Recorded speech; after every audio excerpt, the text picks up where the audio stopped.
Hello.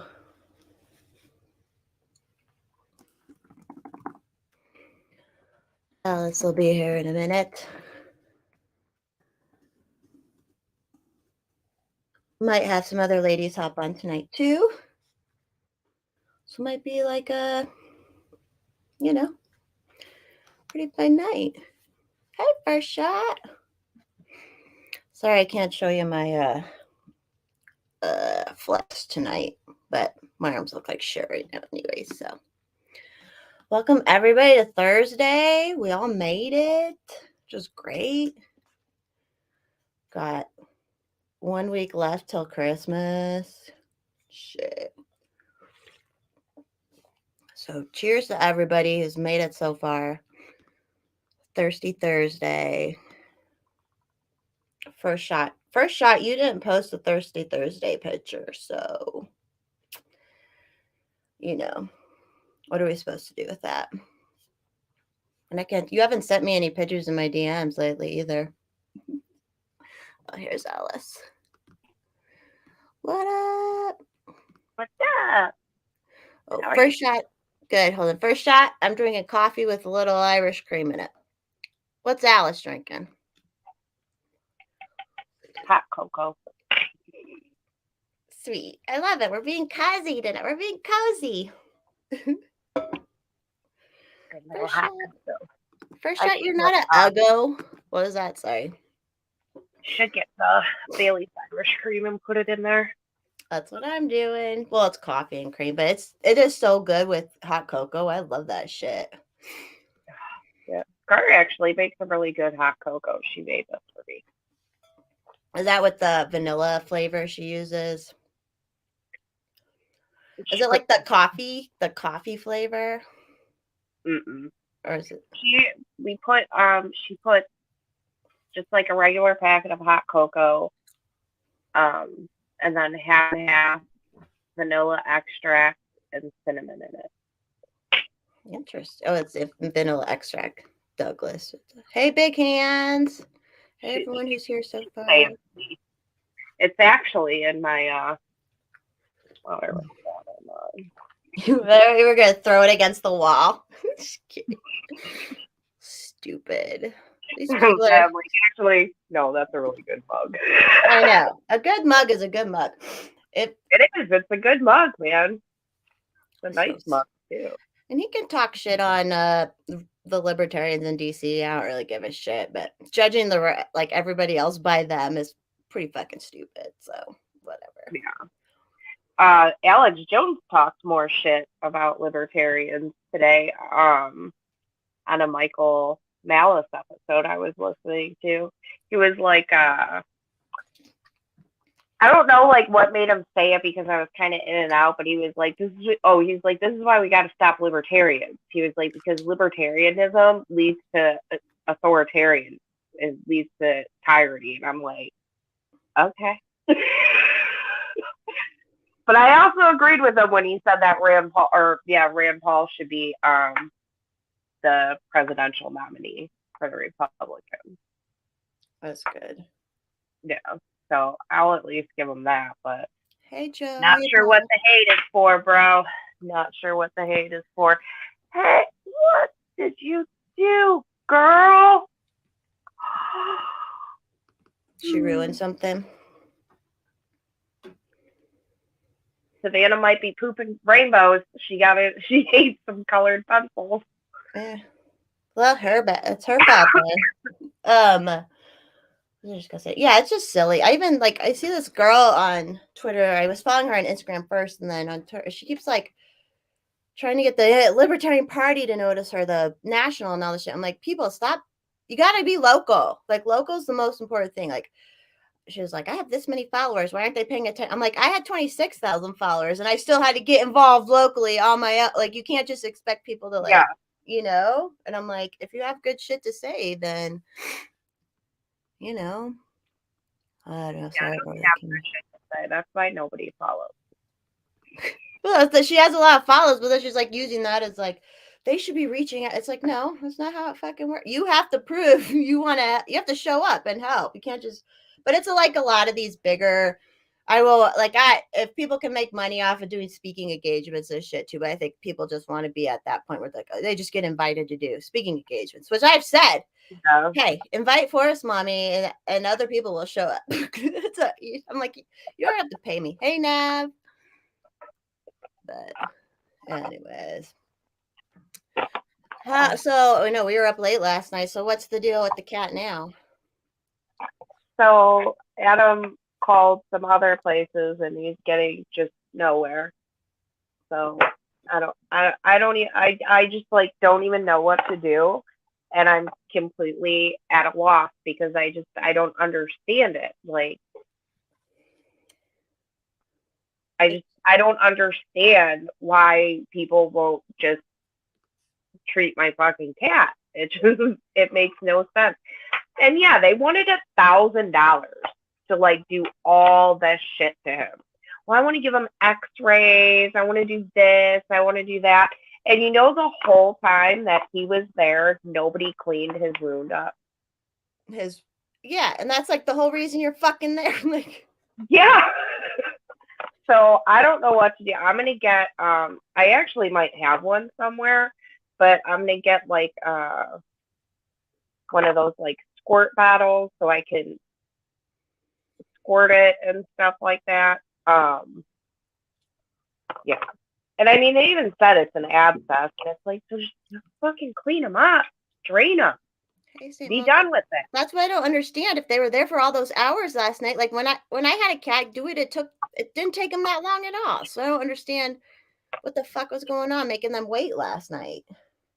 Yeah, and they're like, well, you know, it's ER, and I'm just like, there's like people standing around doing nothing. And on top of that, it's not just that, it's that they took Bentley back there and then nobody came out and talked to them for 2.5 hours. And then they go into a waiting, like into a room, and Bentley's not in there. And then they waited there for 40 minutes and nobody came in there and talked to him. It's just, fuck. It's ridiculous. It's just not even how you run any kind of business, you know, let alone one where you're working on the health of animals, for Christ's sake. Like, right? Yeah, I called there and went off. And the lady's like, well, what's your name? What's your cat's name? And I'm like, don't worry about it because it doesn't even matter. I'm just telling you, you guys suck at your job. Like I've been taking care of animals for over 30 years, and that is the most screwed up shit I've ever dealt with. She's like, well, it is an ER, and I'm like, I don't care. Like, you're not understanding me. That's no excuse for nobody coming out and talking and saying what was going on with the cat. That's no excuse for people that were standing around. Nobody cleaned him up. Nobody cleaned him up or anything. Like, that's you don't need a doctor. You don't need a vet to do that. The vet assistants they should be able to frickin' do that. Right. So how's it look now? Are they about the same size or? He won't let me get to the one, but I like kind of lifted his leg, and the one is like looking better. Like it looks like it's like healing from it exploding. Glad I wasn't around when that happened. Animals are so gross. First Shot just posted a picture. You're not ugly, First Shot. Good Lord. Well, I'm glad the cat's at least. I mean, he's eating and drinking and doing all that stuff, right? So yeah. Scar just he's in Grayson's room with the door shut. Scar just took him food and water and stuff. Yeah, he's eating, he's drinking, and everything. But yeah, I'm just so fed up. And I left that vet a bad review, and they responded to the review today, and I was like, I don't even want to read it. I don't even care what you have to say to me. Yeah. Like I said too, it's like I've never seen a vet turn down money, and then like what they're gonna do with the cat back there, try and be like, oh, we did this, we did that. So now they're gonna like try and say you all this money and blah blah blah. It's like crazy. We were talking about, we need the old country vets back and all the old like I said, I had a vet who she worked out of her fucking like a camper trailer, and she was the best vet ever. Like she would come to your house and it wasn't crazy expensive, and she would like she fixed my animals. Like she's like like my old dog would be sick, and she would make the dog not sick anymore. Like, and she Yeah. was cheap. It wasn't even. It was no muss, no fuss. Like these, and like I told you, my friend is friends with the one vet that I don't really go to anymore, and she brought it. She was partying with him one time, and she goes, "Jessica said you guys are really expensive," and they got all offended. And they're like, we're just charging what everyone else charges and shit. And I'm like, no, you guys are fucking I mean, yeah, and you shouldn't. Everyone else is fucking expensive too. So like, it's Yeah. And it's crazy. No, don't eat more. Where are you getting these colored pencils from? the floor, obviously. Yes, we do, Joe. We're gonna need lots of hard folk. We're all hardened up now. Did you see the thing I posted where they in but Doug is saying, look at Alice gloss her lips up. She knows what she's doing, like Wendy Peppercorn. Did you say, Michael? No, I don't have any other accounts that work right now. So someone's copying me, which that happens. Is that on Twitter? There's a bunch of people who had like made fake accounts of me on Twitter. But then I was banned and couldn't be on Twitter, but these fake people could. Anyways, so in like October a couple months ago, they did at Johns Hopkins, they did another pandemic test. They did it like they had done before COVID. So here we go again. It's coming. Like I'm looking forward to it. I'm super excited for another pandemic. Yay! I'm like, what's it gonna be this time? It's good. They're probably gonna release something that will kill the unvaccinated. Like, and I'm like, that's fine. I'm ready. I'm fine. What? What? Come here. You want to say hi? Want to say hi? Oh, come here. Come on. Come on. There she is. Hi, Deviana. Oh.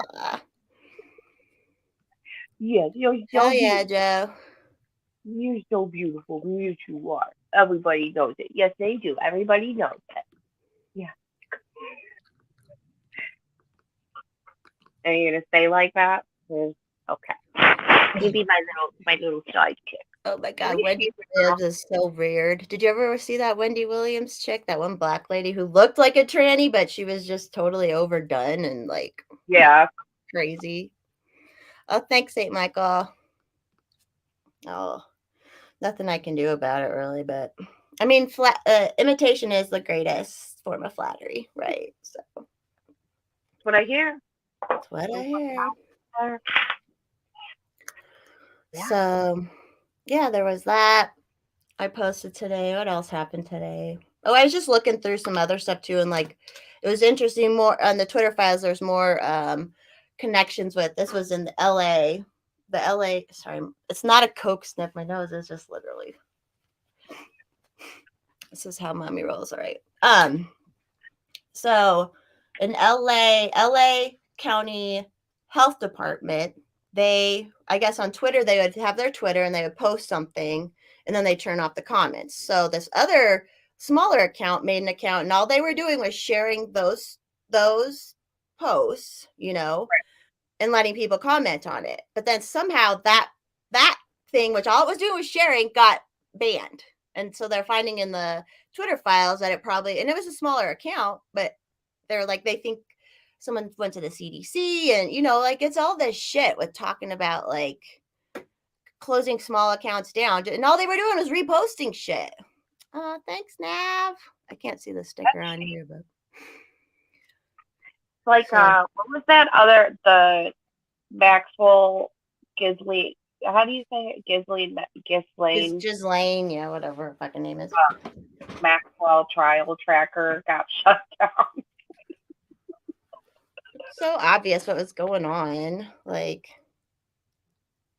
yeah, it's so crazy weird how quiet people are about that trial. And like people, if you bring it up, they'll be like, like, well, you don't find it concerning at all that this lady was convicted of sex trafficking, nobody. Who is she trafficking to? Like, right. It's the normalization of the pedophilia, man. It's just it's fucking there. There's like people are so. well, do you remember that Heidi Fleiss chick? Do you Yes. remember her? Like her black book, everybody knew. You know what I mean? Like everybody knew who was in that black book. Like we all knew about that, but like we're not supposed to wonder who is like trafficking children. Whatever. Yeah. It's just the most innocent among us. No big deal. Yeah. And just like, oh, I did see that one CNN producer finally went to trial now, and he like a mom was trafficking a daughter to him and all this shit.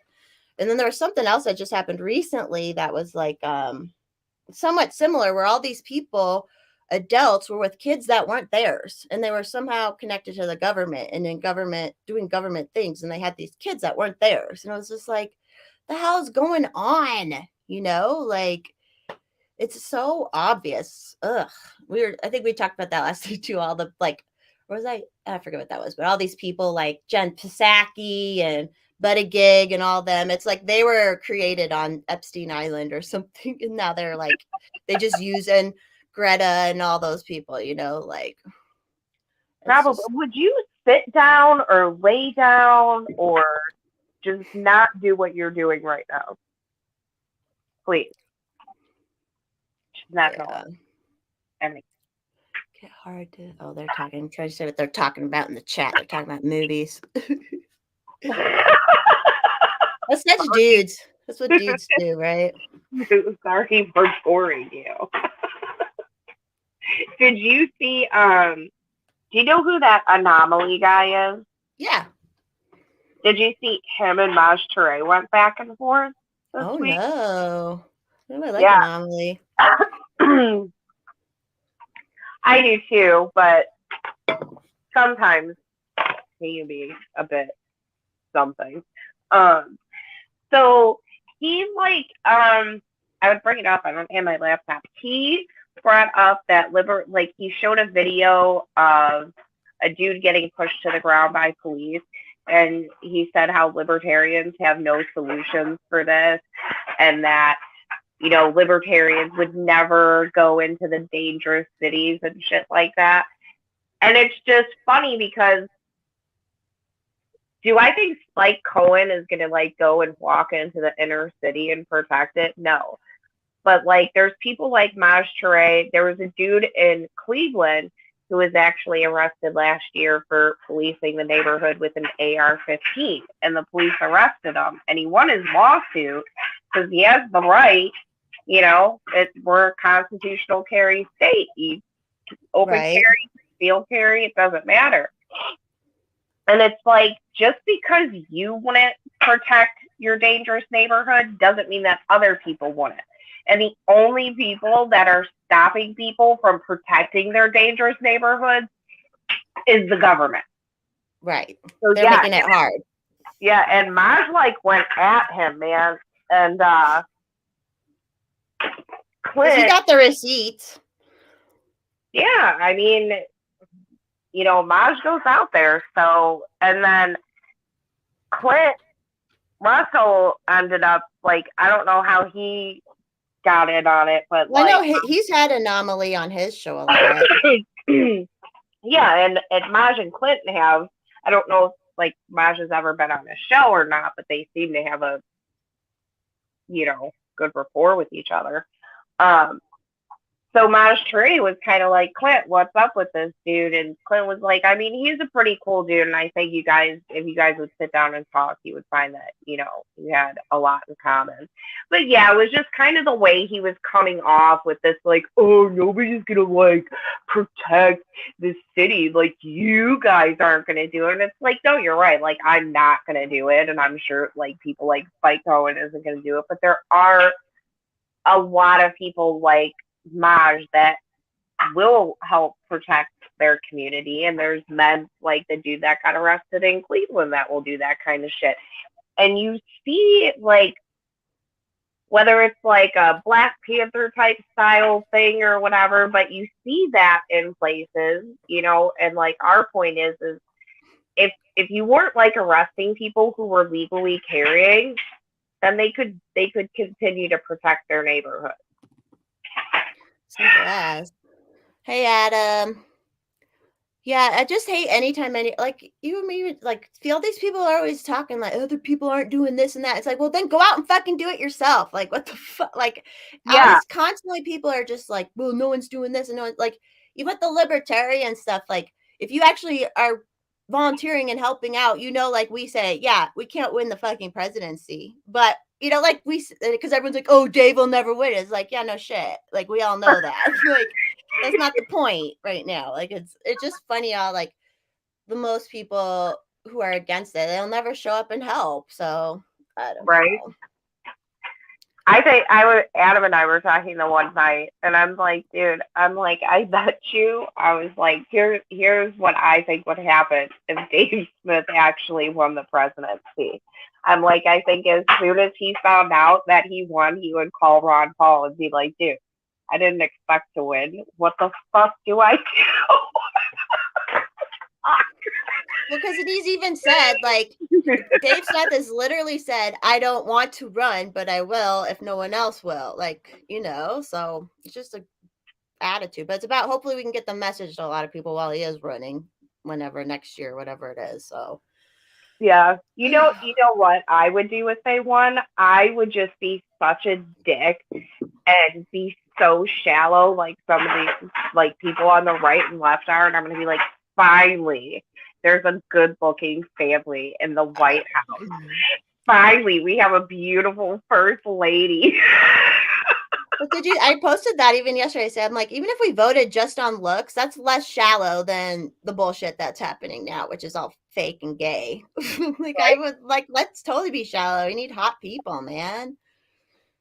Yeah, Deal with it. it's funny, man, like watching people like, who do you think was the best looking first lady? And it's like, why the fuck do I fucking care? I don't give a shit. I don't give a shit at all.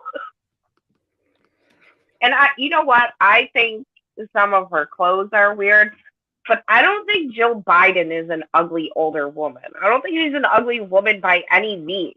She's holding it together. She's holding it together. I mean, I may not like the bitch, but she's not ugly. And I didn't think Melania was ugly either. Right. Hey, Zora.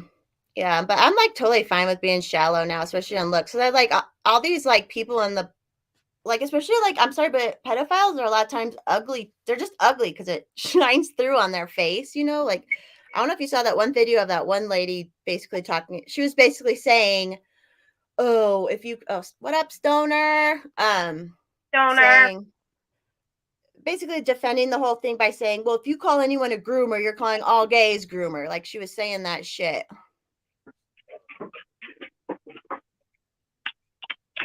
Hi. So what was I saying? Oh yeah, and she just was so fucking ugly and gross looking, and I'm like, and she was like a state senator. So I'm like, why? We gotta at least just vote on looks at some point, y'all, because like, I don't know. I don't know. Maybe pretty people are better at stuff like that. I don't know. Could be. No. My hot cocoa got like really cold really fast. Oh, I hate that. So that's why I got actually this one, another one. The what are these called? The Yetis, and it helps keep it hot. Because I do all my coffee always gets cold, so that's what I gotta do now. Yeah. What's up with this mug crowder? It doesn't see much shit there. Yeah, you shit mugs. Thanks for the shit mugs. Ugh.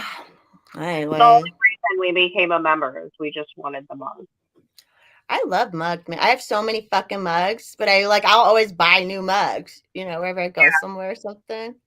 Yeah, I love like cups, glasses, all that kind of. I get like everywhere I go, I get a shot glass. which is weird because I don't do shots that often. But they're really That's, for little souvenirs. yeah. Mr. Forrest mommy collected shot glasses like crazy and he doesn't even drink. So there's just like thousands of them. I'm like, what are we going to do with all this?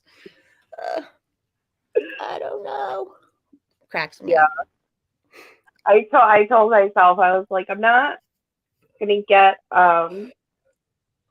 shot glasses when I go to Colorado because I already have Great Wolf Lodge shot glasses and Colorado shot glasses. I guarantee you I will come home with a shot glass. You're Why not? Why like, not? well, I don't have one from this Great Wolf Lodge. Oh, Lord. Need to get them all, man. Need to get them all. Oh, What's happened today? I Oh, me, the atheist, had to defend churches and shit again now because of that marriage shit. I'm like, what the fuck? It's so stupid what they did. Like, the fuck? How is that? How is that right? Like, you have to marry me or you're gonna lose your. Which I don't think. Whatever churches tax, whatever you feel about that shit, to like force someone to comply to your demand or they lose their fucking tax status and will probably have to shut down because most churches are small. Like the fuck is that? How is that? That's trying to shut which during the COVID, that's what pissed me off too. Even as an atheist, church is community to people. That's their family, that's their friends, and they shut it down. And which is, I mean, was on purpose, right? But it's like it pissed me the fuck off that fucking happened, and that was what made me mad with the Libertarian Party at that time. They could have came out and like helped religious, like they could have got all the religious vote that would normally have voted Trump, if they had actually done something for them and said, right. this is wrong, your churches shouldn't be shut down, blah, blah, blah. Like, but no. So then today again, I'm just thinking about that church thing because my wealthy married gay cousin was all like, he shared something at Instagram, was like, love is love. And I'm like, do you not understand? You're already married. So what the fuck are you talking about? You're already married. And They then just they just hear buzzwords and they're like, oh, this is good. Good. yeah, and gays So are getting thrown out of restaurants for being gay, like. just the afternoon gays, the most marginalized gays that And there are. after they get married in the morning, too. Like, Yeah. it's. Oh. Hey, I think if they Cece. get married in the evening and just stay gay in the evening, they're totally good. Yeah, they'll be So fine then. It's so what stupid. and like what's so funny is there's a lot of churches who will refuse to marry a heterosexual couple. They'll be like, no, you were divorced. You can't be married at our church. Or no, you don't come to our church, so we're not going to marry you. Or no, you come to our church, but your wife isn't, or you're the person you want to marry. Like, there are so many churches that will still do that. It's less common than it was because a lot of churches need the money or whatever. Catholic churches definitely do that a lot. But yeah, like most places, yeah. I refuse to get married in a church. I refuse. Yeah, a It was lot. not. I did some things on my wedding day to make my family happy, but I was like, I am not getting married in a church. Yeah, and I don't think I would. only a couple people in my family said something, and none of them were my mom, who would be like the one person that would not have a right, but a little. I mean, she's my mother, and she's religious woman, but she was just like, I'm just fucking happy you're getting married. Like, Yeah, it's a ceremony and shit. Like, I always make my mom laugh too because they're still like one time my dad said, before I die. And I'm like, you've had 3 other kids get married. We're obviously fine. And I always tell my mom, I'm like, Mom, listen, if I marry him now, that means I can break up with him and take some of his shit. Like, but right now, as it is, if I leave with nothing, and I have to. So it's just like, I'm like, it's till death do part, actually. Like, literally. It's just funny how people are. And then I'm like, well, I'm obviously the gay baker shit and all that, but like, or the cake. Who's going to go to a church and be like, you have to marry me? Like, that's just like, how is that even loving? Like, it's just, and there's plenty of churches that do gay marriages too. So Yeah, it's like, yeah.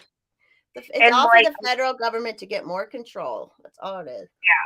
and like a lot of the Unitarian Universalist churches, they'll marry people and they'll do it with like a lot of them will do it along with your domination because they want gay people to be able to get married. Right. You know, so I have no idea what the fucking big deal is. I have no clue. It's all about trying to, it's like that one, it's a meme and it's like, you need to let us hang out with you. And then it's like, you need to like, let us be in charge of everything. And then the people like leave. And then they're like, why did you leave? Blah, blah, blah. Like, it's just funny. It's just funny to me. Like, if I understand wanting to be included in shit with build your own thing and include people or whatever. Like, why would you force yourself into something where they don't like to do that or this or whatever? Like, Why would you want to go where you're not wanted? I understand it sucks not being not wanted, but I mean, I don't know. you learn from it and you become better from that. I was gonna make a video today about like I was bullied like fuck, and it made me a better person because I learned how to treat people. I learned how to spot assholes. I learned how the crowd works. You know what I mean? But then you get these people who are bullied, and then they're like they want to like revenge. Well, then they get in the government too, especially. But like, it's so stupid. Humans are so dumb. It's really what it is. Maybe I should bully my kids. You should So what? maybe I should bully my kids so they'll be strong. Because since they don't go to public school, I think trying to toughen you up, kids. That's all.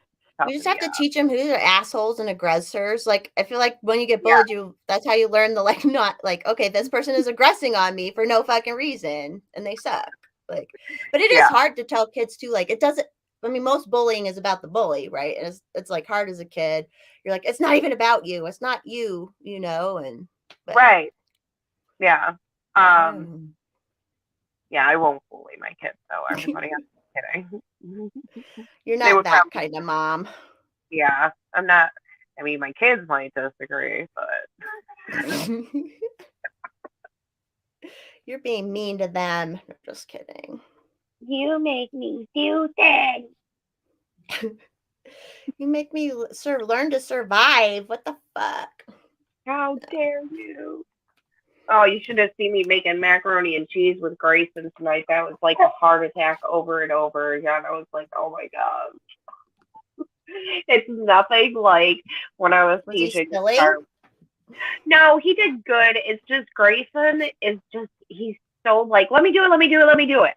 And he's just like he wants to like do things his way, and he just does not listen when you try and teach him, you know, how to do something so that he doesn't get hurt. But yeah, Scar was just like she was so cute and so patient, and you know, and Grace was just like, let me do it, let me do it, let me do it. Like pick up a box of mac and cheese. Let me open it, let me open it, let me open it. I'll do it, I'll do it, I'll do it. It's like, dude. Ow. You're like, it'll happen. Don't worry. Oh, Doug says give him a CBD gummy.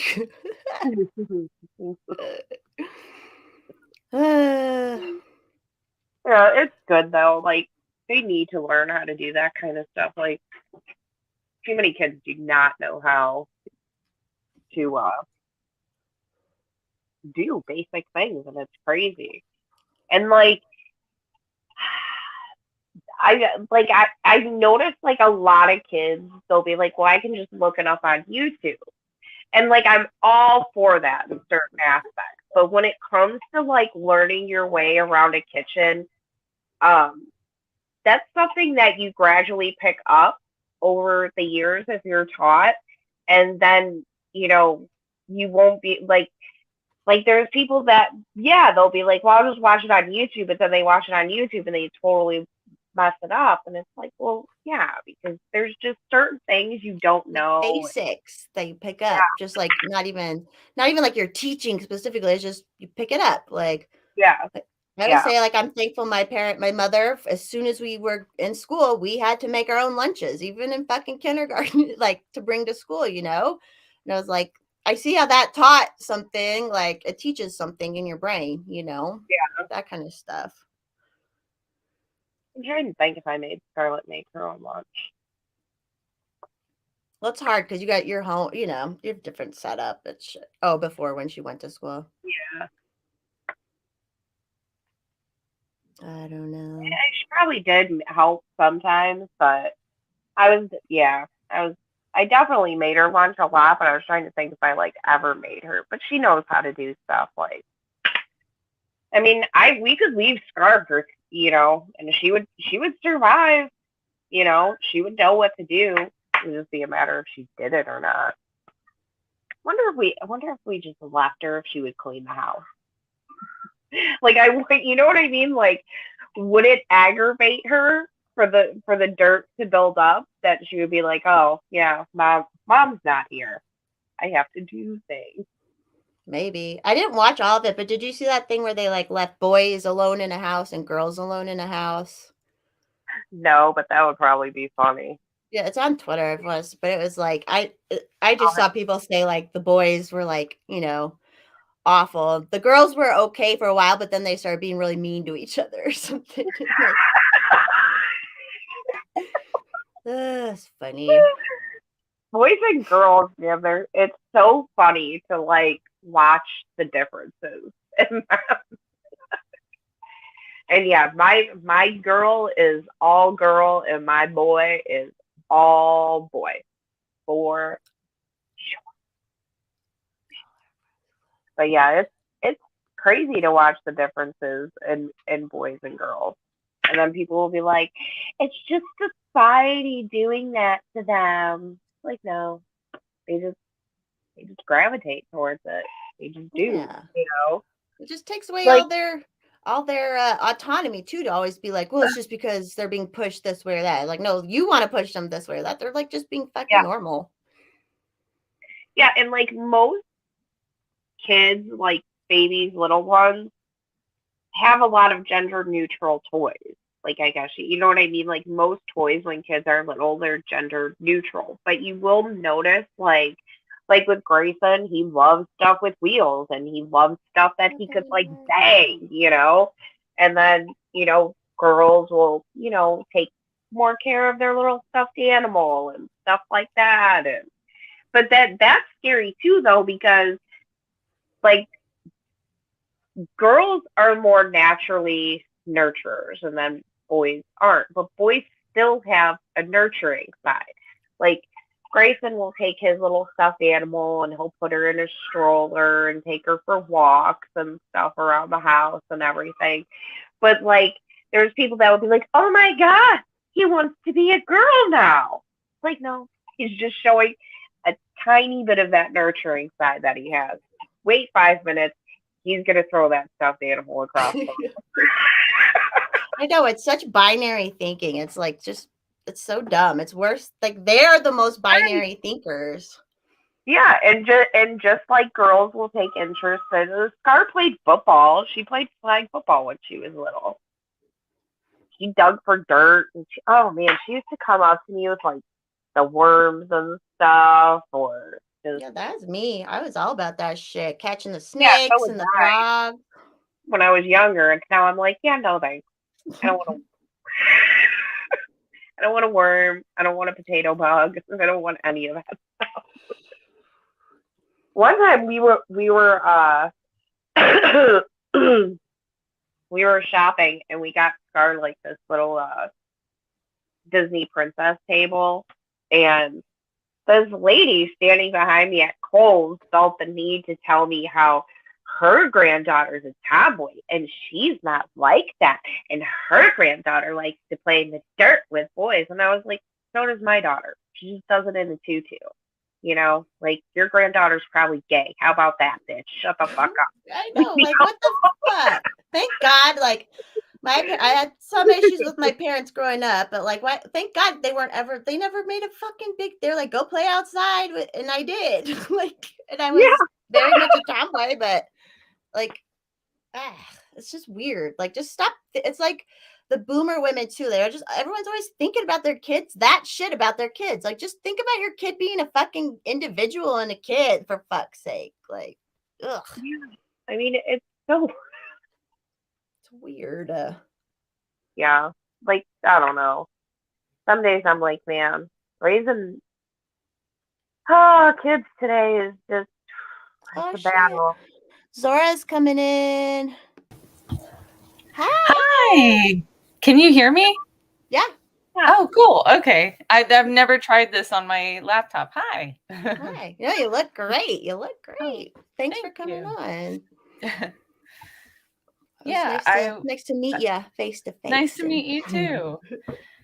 Yeah, I think you're totally right on the just let them be them. It's like why would you try to get in a kid's head about that stuff? It's so like who cares?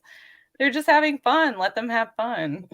Yeah, Yeah. they're just being little innocent children, and like people like just pick apart all these things about them. Like when my son was younger, he doesn't do it anymore, but he would want me to put like blush and stuff on him when I was doing my makeup. But like now he's a little bit older and he's like, no, stay away from me with the blush stick. Yeah, and I wonder if Not it's that I partly put makeup on my boy. That's not. I'm just saying. Like when he was little, it was an innocent, like, well, I see mommy doing this. I want to do this. But then he got older, and like, yeah, he does. You just notice that. Well, dad doesn't do that. just feels fun to have the brush on your face anyways, so. It does feel good though. It does. That is fun.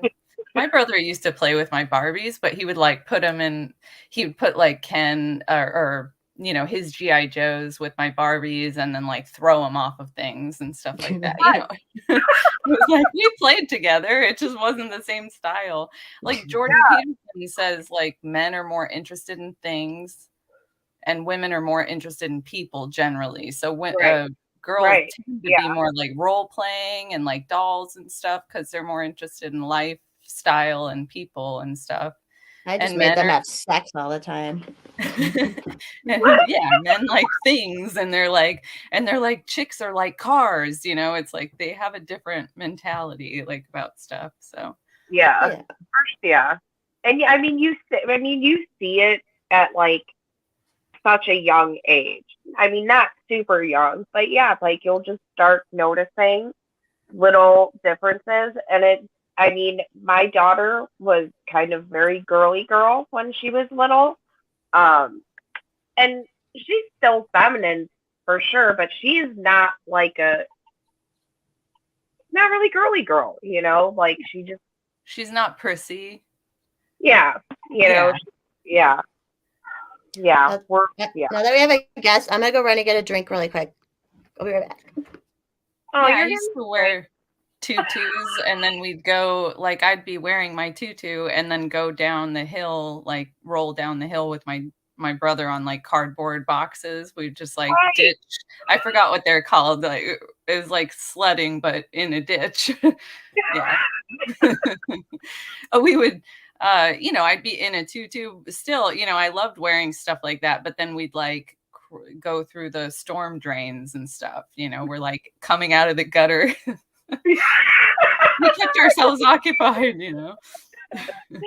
Yeah, and it's like that's another thing. Just because a girl isn't extremely girly in the things that she enjoys doesn't mean she's not going to dress feminine either. Like you can dress feminine and still enjoy more like masculine type things. Like yeah, I mean, like I'm not feminine because like I don't like shopping. Like a lot of girls I don't love clothes either. shopping. I hate clothes shopping. Yeah.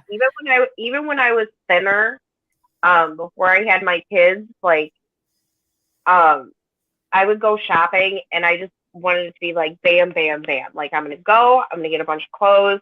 I'm like good for a few months, and then other than that, I would just like buy clothes at random places. But yeah, I Yeah. hate shopping. I hate shopping for shoes. Like, just I have know. so many shoes.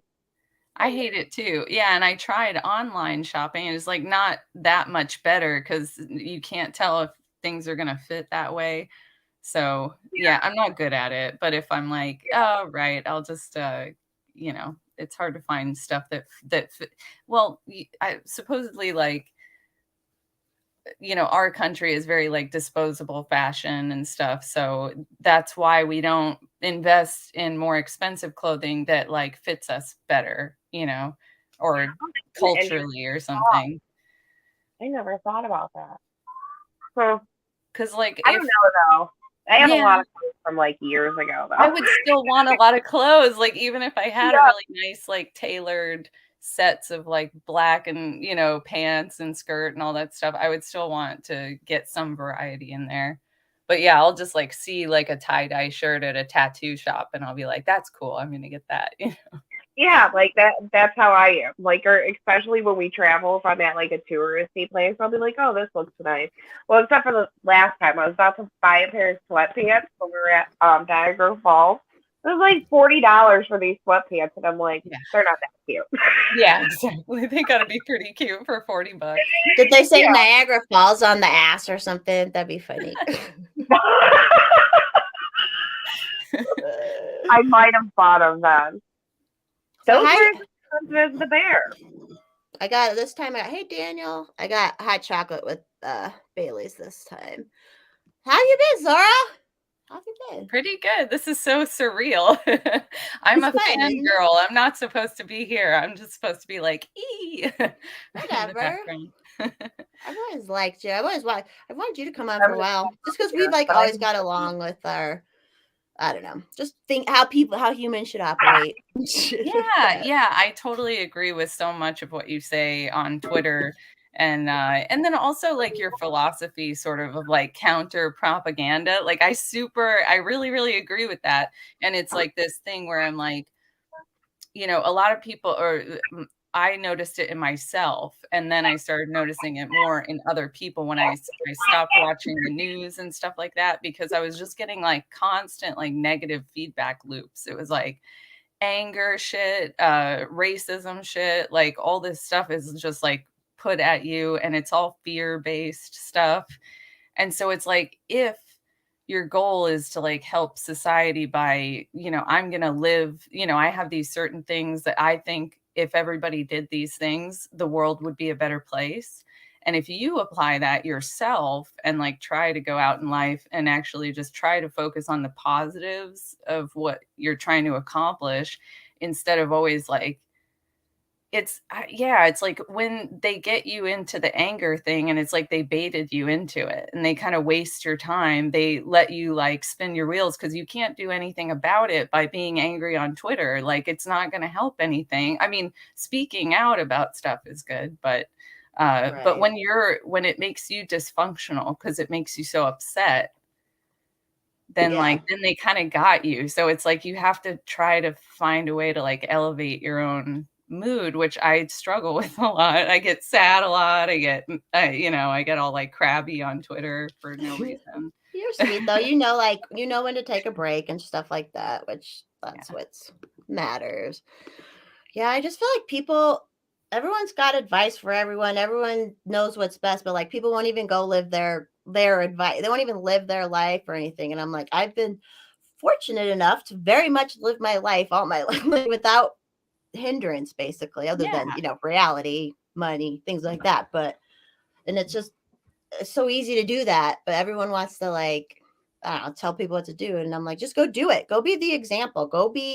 Prove to me that your way is best, rather than just sitting on your arguing Be about the it. example. That's totally it. It's like, because I don't know, even sometimes I like mystical. I can't help but be somewhat like a mystical person. I believe in some of that stuff, but I don't believe in it really strongly in any way. Like, I don't think there's any book on magic that's correct, but I do think that's something that kind of happens when you're like aligned with people and stuff is you kind of have, I don't know where I was going with that, but I know something. what you meant. Like, Yeah, well, you talk sometimes about, like, they're doing magic spells on yeah. you, Yeah, it is. Like the propaganda is magic, and just even the other day I was noticing, obviously everyone, they make things for people to share. They want people to be right now the sharing thing. So a lot of people are like, sometimes you'll see something be shared, and I'm like, I'm only seeing this because someone doesn't like it. You know what I mean? Like there was an Yeah. article about it was stupid, but it was like unvaccinated people are getting into more car accidents or something. It was just stupid. I'm like, you can't draw any inferences. That's just stupid, anyways. But Yeah. it got shared so much, and I'm like, we're helping boost their signal. That's a really good point. Is yeah, I've seen that too, where it's like the negative stuff gets perpetuated the most because it gets us in our fear and we respond more to that. Whereas like, when you have a great day, you almost don't have a ton of comments on it because it was like going so smooth and everything was like working out for you and you're just kind of enjoying your day. So you're not sitting there like, oh, this happened and this happened and this was, maybe later you'll be like, I had a great day, but you're not glued to your phone like because you're actually enjoying yourself. But if you're like kind of upset and you're stuck in your head, you're going to be like on your phone even more when things aren't going well. And then you have all this negative like influence from people that are also upset about like, oh, this shouldn't be happening. Like one thing that bothers me on Twitter that I don't follow a lot of accounts that do it anymore, but I used to when I had my old account was like tons of violent videos. And my biggest issue with it is they're years old. Like, so, like most of them are so old by the time it's like, I've seen that. I saw that 4 years ago. I really don't want to see that like fight in a Burger King all over again. Cause like, what am I looking at? And then people make weird implications by that too. They'll go like, see these, they're getting insulting about, they're trying to infer something about a race maybe, and I don't like that shit either, Yeah. Yeah. Because I mean, first of all, white people do that shit too. We just had like we're all a mess. Like what the hell? Yeah. We had about a month ago. There was a girl in our town, and she was leaving by the one school, and a bunch of kids chased her, and they were recording, like trying to beat this girl up. And I live in a nice suburb, Yeah. but it's not all over the news. You don't see it on TikTok or anything like that. But I mean, you see it with white people too. And yeah, I don't. It annoys me when conservatives will be like, I'm not racist, I'm not racist, I'm not, and I shouldn't. This is not all conservatives. This is not all conservatives. Hashtag not all, always. Yeah. But yeah, they'll make the comments like you said, like, oh, look at these people, see, and it's like, no, like, until every single person of that race acts that way, I will not say that. They're just a product of their environment. Like, Hex is never gonna go. You're never gonna see Hex on a TikTok video like throwing stuff in the middle of Burger King. Yeah. I don't know, maybe a McDonald's. I don't know. Yeah, well, like, yeah, should people grow up rough or like their economic situation? It's usually more like white people or any race in a very impoverished situation is going to run into a lot of trouble. Not necessarily that they're troublemakers, but like, well, I used to drive around shitty cars. Like I always had just like a used beat up like Honda or whatever. The paint job was worn. It was like they always looked terrible. And I would get pulled over all the time. Like I got pulled over a lot and wouldn't get tickets, but I'd always be getting like bothered. And it finally, like now I drive a stupid white potato car and nobody ever messes with me, and I'm like, oh, that's interesting. So there's a little, like I see that kind of like, and I'm not, I'm into capitalism because it cares about individuals and not, it's like I tried to say that on Twitter and then I just deleted it because I'm not well read enough to comment on that kind of stuff. But it's like communism. They're trying to say the government should tell you what you're allowed to have and not have. And like that, I can't agree with at all. But I do agree that there's, and economic problems in society that affect people's lives. It's not to say that that's not relevant, but communism wouldn't be the answer to that, I think. I know, and they're like, we could do co-ops under communism. I'm like, you can do that now. Like, not that we're total capitalism now, because the government is has ruined so much of it. But it's like, you can have every choice in the world under capitalism, and you get no choices under communism. Like, how is that a better fucking option? I don't. Yeah, like if you think the best way is to not have stuff and not be material, and that's really important to you, that your society not be materialistic, well, then give away all your shit. Yeah, then do it. Then go give away all your stuff. Then like give it to charity or whatever, or dedicate your time. Like you've said before, is like better than giving your money is like your time. I saw that today. Someone was like trying to say, if you get married, you're automatically like a slave cleaning and I'm like, that's just funny that they think that, because I was like, the minute I was able to not work full time, my whole thing's like, I'm going to go volunteer and do shit. So I'm like, it's really they're not good people. Let's just say. Right. Like if you don't like taking care of your family, like I don't know what to tell you, or like if that's so you can make your relationship. Like I'm like, she was like, if I get married, I can only hold a baby or clean, and I'm like, there's quite a few options in your life where you can create, like you won't have to do something you don't want to do. Like it's just, people are just so binary again. Just they can't like get out of that shit. I don't know. Okay. Holding a baby and cleaning is a very talented thing to do. And I'm like, you clean even if you're not married, you fucking clean. Like it was just such a weird video. It was just silly. Yeah. Zora, someone asked if you owned a music shop. Oh no, that's my I'm staying with a friend. So I sold my house in April, and my friend is a guitarist and a collector. So that's what happens with guitars. People just collect them. This one's mine, but he made it for me. But cool. Yeah. And my name's Farron, so he took the Fender logo and made it, and it says Farron instead of Fender, but it's in the same font, which is like, he's really good at that stuff. Yeah. That's cool. And you posted a video singing the other day. I loved it. I did too, but mine was silly. That's Christmas Carol for us last night. He did when you were married. Or like my Yellow Brick Road, where like after Elton John said some shit, so I posted the video. I'm like, when are you gonna shut up? When are you gonna shut up? Shut up, because I love that song too. I was like, just shut up, Elton. Good Lord. I was so pissed about that because, like, like I know a lot of celebs and shit are on the left or whatever, but some are pretty like normal about it, and they don't really bother me or anything like that. But yeah, when Elton John like threw that little hissy fit, I'm like, dude, like I cannot believe you. And I always say I want to get a dog and name it Rocket Man, so I can go outside and be like, Rocket Man. Yeah, that's pretty cool. I like that.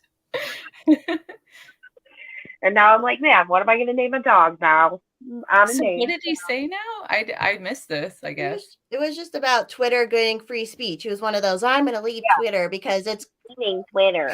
Because free speech is bad. Hey, Robert.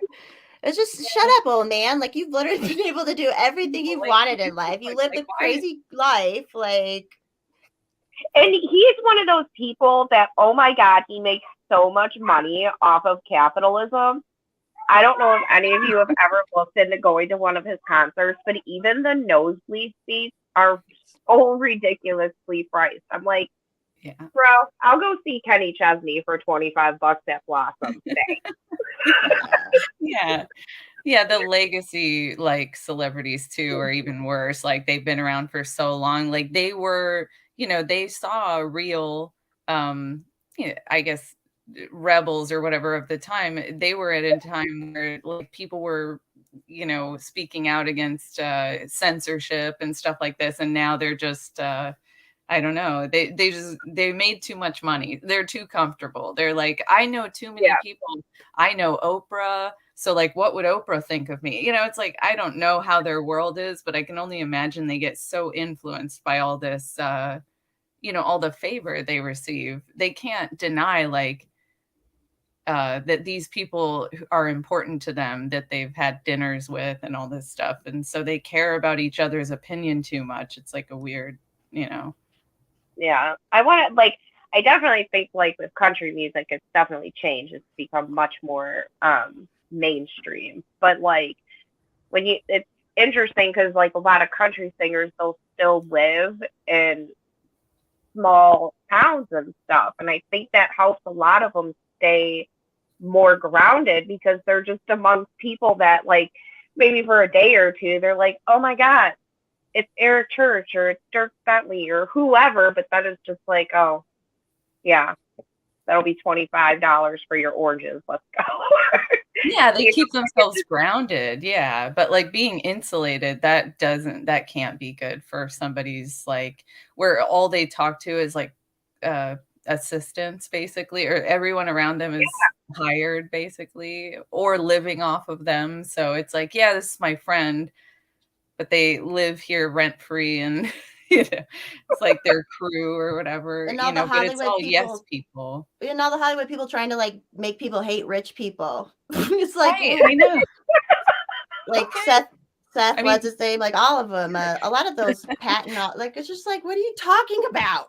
Like, you are the rich people that people should hate. Like Patton Oswalt, I couldn't believe that. Like he came out, like he's friends with Dave Chappelle, and then he came out after, he hung out with him and goes, "I'm so sorry to the trans community that I hung out." What are you talking about? Like he doesn't hate trans people. You're lying about your friend. Like that's your friend, and you're trying to make it sound like he doesn't like trans people. That wasn't the case at all, And what a bend over. Like, why would you fucking bend over for like that's bullying for Christ's sake. If someone's like yell, it's just so opposite now. Like, like they took away regular bullying to make it like this group government bully. Like it's just weird nowadays. I don't know.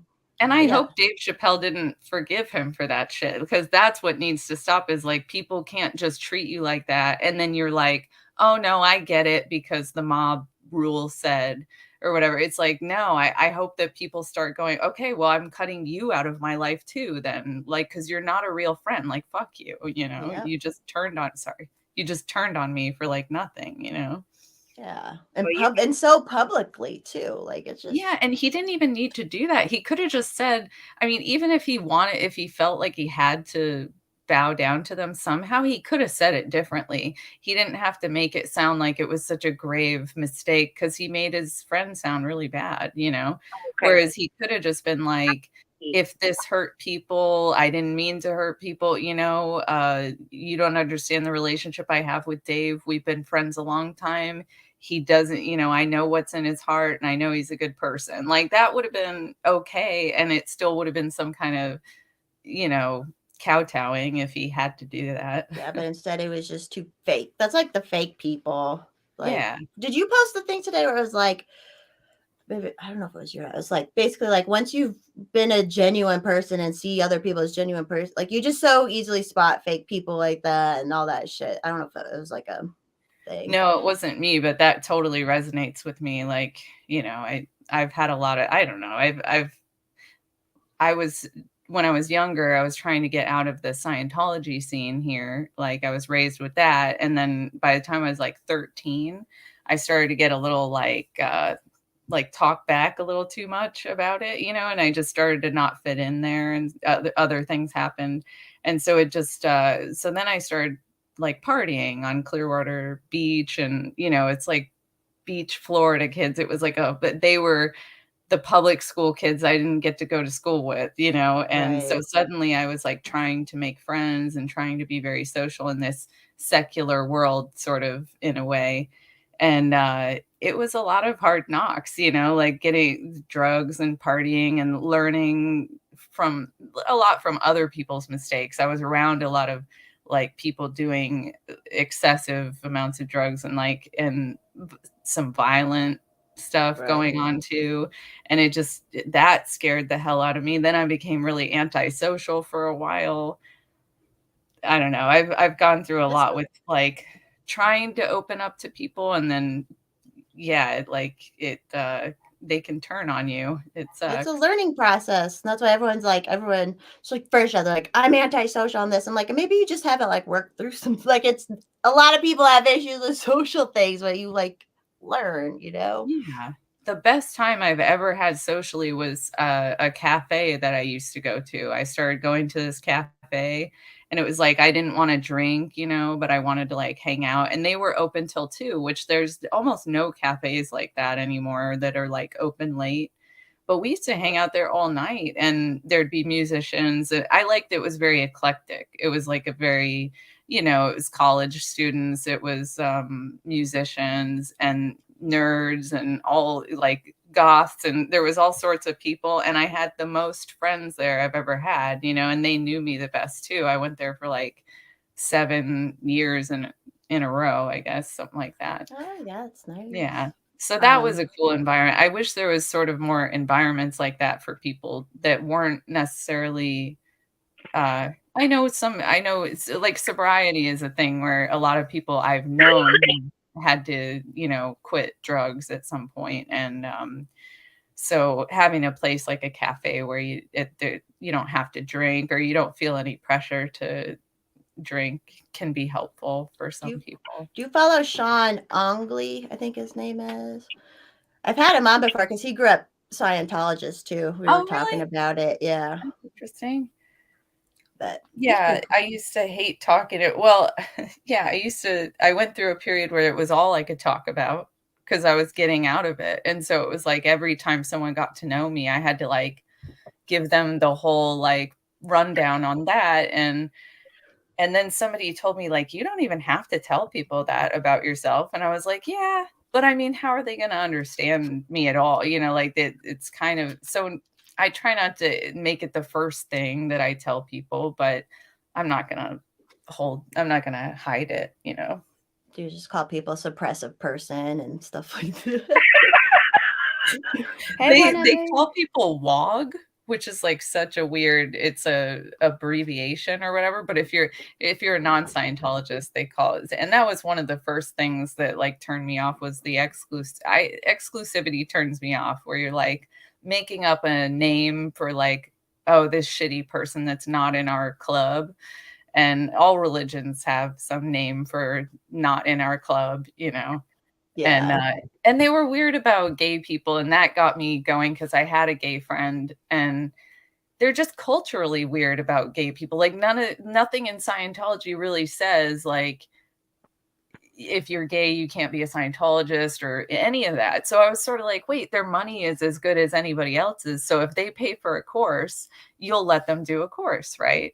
But you're going to make them feel bad about the sexuality they have. Why? Like it doesn't affect any of that. And nobody could ever give me an answer to that. Because they can control people easier when you shame their sexual, or like you can, but there is an aspect of that in a lot of religion, I feel like. And I'm not anti-religious. I'm just saying like. No, I know. Yeah. A thing.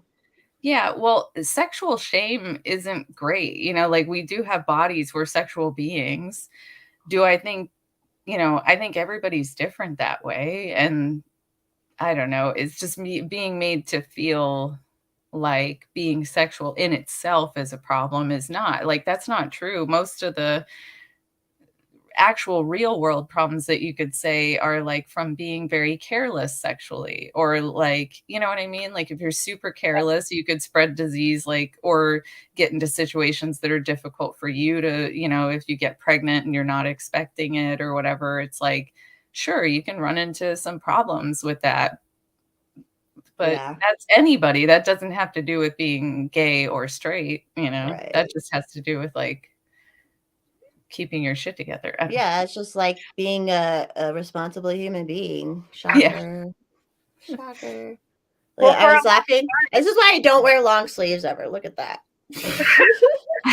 I posted a picture a few weeks ago and I was like sweaty. I called myself sweaty in the photo because it's like I just had pit stains. Like I was like, whatever, it's a cute photo. I don't care.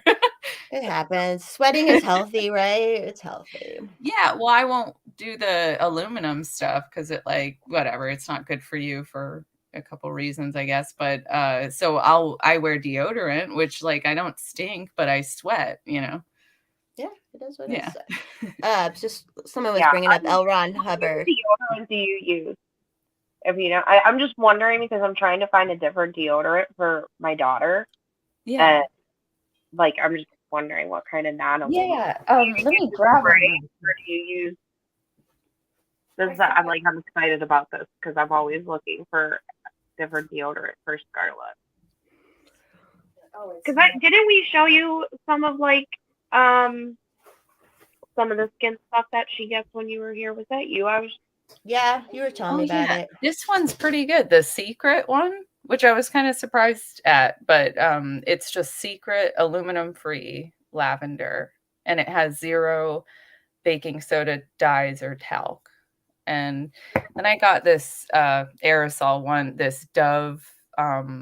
Yeah, do you like that one? Because somebody recommended the Duffer because she gets like really bad skin issues, like I do too. But hers is like on a whole different level.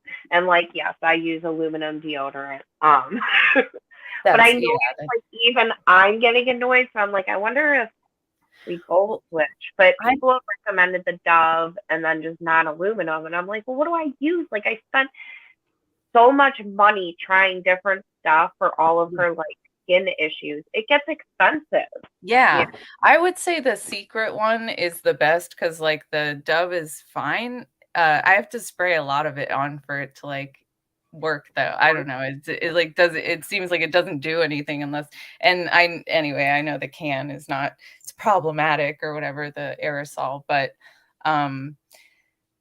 I've tried a bunch of natural ones like Lush, that one company, they make a bunch of natural stuff. Anyway, I have sensitive skin, and a lot of them have somebody said potassium, or maybe it's, I don't know, it's some ingredient, but it actually was making my skin peel. Like, so the Secret one is actually the best one I've used. It's just I'll have to look into that one because I get coupons for it at the one place that we shop, and I've seen them, and I'm like, maybe I should try this for her. Yeah, I think it's good. Yeah, it's like, hard to navigate that stuff because everything's a little bad for you. So how far do you take that? It can drive you crazy. Yeah. And like, it's funny, like sometimes people will be like, well, it's all natural. Like when I say I have sensitive skin, and I'm like, I'm allergic to fucking aloe. So it really doesn't matter to me that it's all natural. Like you can be allergic to things that are natural. And like, I'm okay using, like a cheap aloe gel, like if you get sunburn, like from the drugstore, I'm fine. But I was using aloe on my daughter when she was little, like actual aloe plant, breaking it open and putting it on her scalp where she was having skin issues. And my fingers and stuff where I was putting it started peeling and itching and everything. And I'm like, I would have never even thought that I was allergic. Yeah. My grandma wears gloves when she like cuts peaches for whatever reason. The acid, I guess, like bothers her skin. So yeah, it's like everybody's got little, especially with your skin, like little quirks and stuff. Yeah. And it's like it won't kill you, but you don't want to have like a rash or whatever. Right. Yeah. All natural means nothing. Absolutely nothing. Yeah. Yeah. If it's over the counter. When I got my face cleared, like there's so much shit and all that shit that even like it was crazy. It was such a learning experience about like what to use, and it was wild because the FDA or whatever doesn't really like do anything about anything. So like all these anti-acne products had acne causing products in it, like ingredients and stuff. It was like where it like dries out your skin, and then your skin's like trying to like or clogs it. Yeah, like our clogging. What's the word? Comorogenic or whatever. But yeah, it was interesting learning all about that. And I still have acne prone skin, but it was interesting because your skin is supposed to peel off, so it comes off, and mine doesn't. And then when your skin scales don't slough off is the word they use. It's funny, slough, such a nice word. But then those skin cells block your pores, and then like there's other things that can add into it too. Like I was drinking all that soy milk, so like it was such an interesting thing to learn about it. And they are a more natural thing, but their shit's still not all. I mean, there's chemicals and shit. I get chemical peels. Yeah, Actually, yeah. got one this week, but I'm not peeling yet. So, but it's just like it's just funny. Everything's so crazy. Oh. Yeah. And like honey is good for your face or something. So it's like if I ever want to do something like that, I'll use honey, on my face, like do a mask or something. And there was so many products. I got really into DIY stuff for a while. I was just like, okay, I'll just try to make everything that I use. I didn't get very far. I probably made 3 or 4 products by myself. I made soap and I made deodorant, like a powder deodorant. I didn't even use that, but you one thing I learned is like dry shampoo is basically cornstarch. It's just cornstarch. So women will go into this, makeup store or whatever, and they're buying scented cornstarch, which costs you like $1, but they're paying like $15 for some bottle of fucking powder, that you can just buy. Yeah. From the grocery store. It's such a huge industry, and that's why it was funny with all the like men wearing makeup stuff too. And it's like, don't you with making like men want to wear makeup and stuff? I'm like, they're just getting more money out of y'all. Yeah, like that's just why? it's all. Oh my And no gosh. one said you couldn't do that anyways, but did this whole push for it. It's just like it's just obvious. It drives me nuts. And they used to do like that used to be a craft more, and like women used to be more involved with it. Like Drac posted on Twitter like a week ago or something, like it was like a cool little video, like from the 50s or something, and it was a woman actually making your powder, like, and she's making it in front of you, and she's like putting it together, and it was kind of an art. I don't know. It made me think like women used to be more involved with each other. It seems like in different times in history where we used to be more providing like care and like health, even health care to each other a little more and advice more. And then at some when point, communities could be stronger instead of yes, the yeah, government that would destroy help. them and Yeah. all that. Yeah, I could make it is stronger sad. Like how much if I wasn't such a bitch. I have to say, like, that's a part of myself I have such a hard time, like, figuring out. I'm like, I am a bitch, but I have no idea, like, what style it is, because I think I think it just comes out eventually if I don't get along with somebody, like, eventually they're gonna see me as a bitch. Like, it's, I said something bitchy today. Alice knows but I'm normally not too bitchy, but I said something bitchy. And Zora would probably like there's just someone who's always oh my god, like telling women not like trying to shame people for posting sexy pictures, and then they post sexy pictures. It's just right. like, I saw that. Yeah, that's totally true. I've seen that a bunch. Because I'm just like, you know where this is coming from. Like, basically, bottom line, you think she's hot. So right there, you're actually starting from a complimentary place. If you could just admit that to yourself and go, wow, she's hot. But now I'm sad because of that. Okay, well, you got to work that out. If you're sad because you don't have to be sad about that. You can just be like, I'm hot too in a different way or whatever, The insecurity. And this person was actually going as far to say anyone who likes other people's lewds is like it won't be worthy of a good I'm like, I literally saw your ass the other day. Like, yeah, that's weird. Yeah, it's like, do I think that like some people overdo it with like their I know I do sometimes. No, like some people think too superficially about life, you know what I mean? But like being proud of your body is not a bad thing. I just don't see that, I struggle with like how people see me. So if I go and post something, then I have like a weird conflict in myself, like, so I got to work on that. But it's not because I think that posting pictures like that is wrong or anything. Like, if I could post a picture like Forest Mommy could post, I would fucking do that shit. And I think that's kind of the point, is like, if you're looking at someone and you're going, God, I wish I could do that, can't you just stay in that space and leave out the like, and because I can't do that, I'm going to say women like that are whores and da da da da. You know, it's like they go in a negative place when it actually started off as like, oh wow, you know, I that's she's really beautiful, and I don't think I'm as beautiful or whatever. But it's like, okay, but you have other shit you're good at or whatever. Or they will actually post sexy pictures themselves. Yeah, or like it's like you're hot too. Like what the fuck? There's no winning. You can both be hot. That's another thing. Like Yeah, it's funny that people who do pick up on my freedom, like I said, I've just had a very free life. And obviously I understand people don't like the naked shit, and that's fine. It's voluntary association, you know, and it's fine. But yeah. like I've had people message me and they're like, listen, I'm a father of daughters, and like I hope they're as free as you. Might be not necessarily posting news on Twitter or whatever. Like, but they say like they can see that and they see the beauty in Oh, that. So like a just positive. Yeah, they're saying like yeah. you're proud of your. Yeah, exactly. I think that's a wonderful thing. Like if we were all more confident, it would be a lot easier because it wouldn't be, you know what I mean? If you could embrace your body and go, I look really good when I wear this or when I do this or whatever, and be willing to show people that. I think that's a good thing, you know, and like feeling yourself is like I feel good about myself is like a place I want people to be in that place, you know. Yeah, I try to be good about it. And then I'm also like, my body is my best talent. So I'm just gonna like You and are I gorgeous.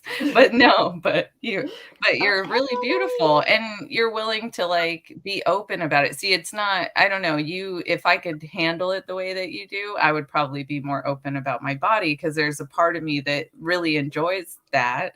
And like, you know, there's part of me that does enjoy that sometimes, but then it's like I get all weird about it after. So Yeah, I don't know that's how to handle. normal. That's, Hi, Emily. Hey. I what haven't else been is seeing everybody's, but I saw that one. okay. What else was I just gonna say about that?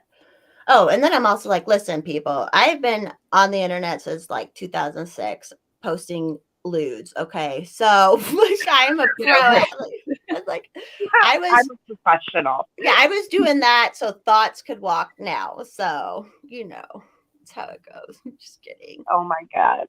Forrest Mounty, Legend of the Soft. Yeah. No, it is and there was like some when something clicked to me where I like was really like, oh, I have this body and I'm okay with, you know, showing it off, blah blah. I remember something just clicked in me where I was just like, I'm just gonna be whoever I and if people don't like me, they don't like me. And it's all about like time and a place too, right? Like sure, it's sure. all about learning that kind of stuff. And yeah, it's just funny. When I saw that person, I was like, oh my God. And it was funny because when she posted boudoir shots, it was awesome. But I know she had talked shit about me like prior to that. So then like I was like, that's cool. I didn't really, you know, interact or anything. And then now I see her saying shit. And I was just like, I know I saw this stuff. Like, what are you talking about? And why else would and like whatever, it is stupid. We're all a little narcissistic, psychopathic, but like the likes feel good. And I'm like, why else would you have posted that unless you wanted people to like it? Like Yeah, yeah, on social exactly. media. Like, and if you thought it was morally wrong for people to look at photos like that, why would you post it? Like then you're contributing to the problem as you're stating it or whatever. But my issue with the whole thing is like you're not going to divorce people from sex, you know, like you're not gonna I don't know if she can hear it. She can't hear, right? Alice, can you hear us? Yeah, I can hear. Okay. Okay. Her daughter is in the room, so I didn't want to be like, No, Oh she no, has earphones on. okay, okay. Yeah, their family is always on our show. Right on. Okay. Yeah.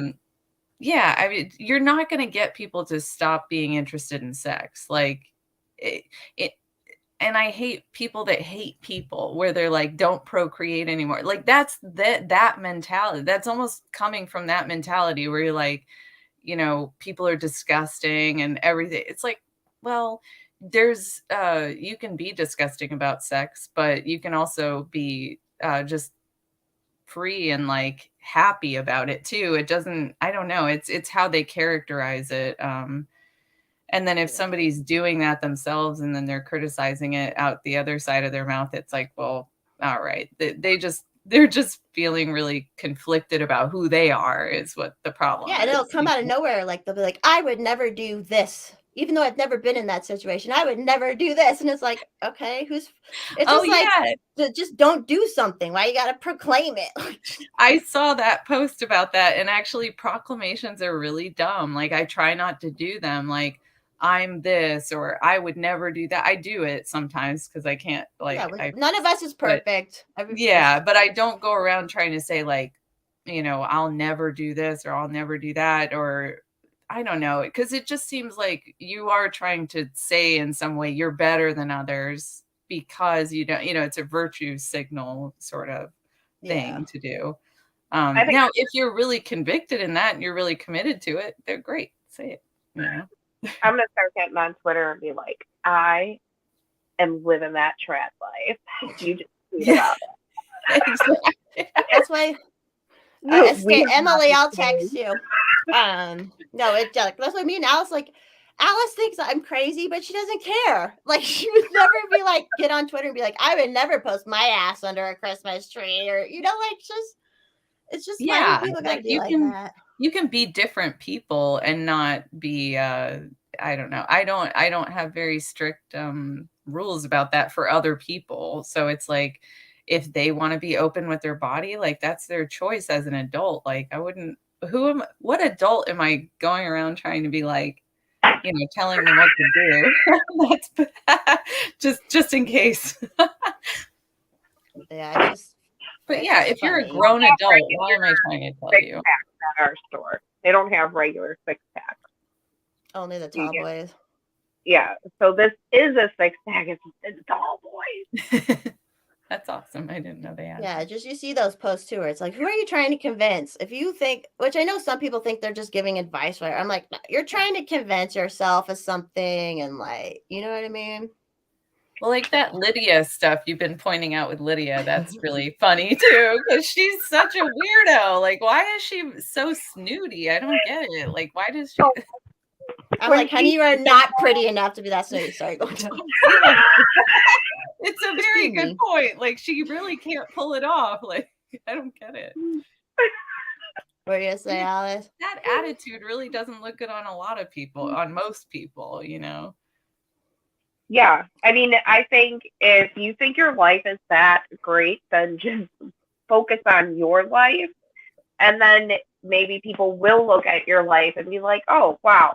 I mean, that's part of the reason that I'm a stay-at-home mom, is because I looked at other people and I'm like, those women seem a lot happier than those women.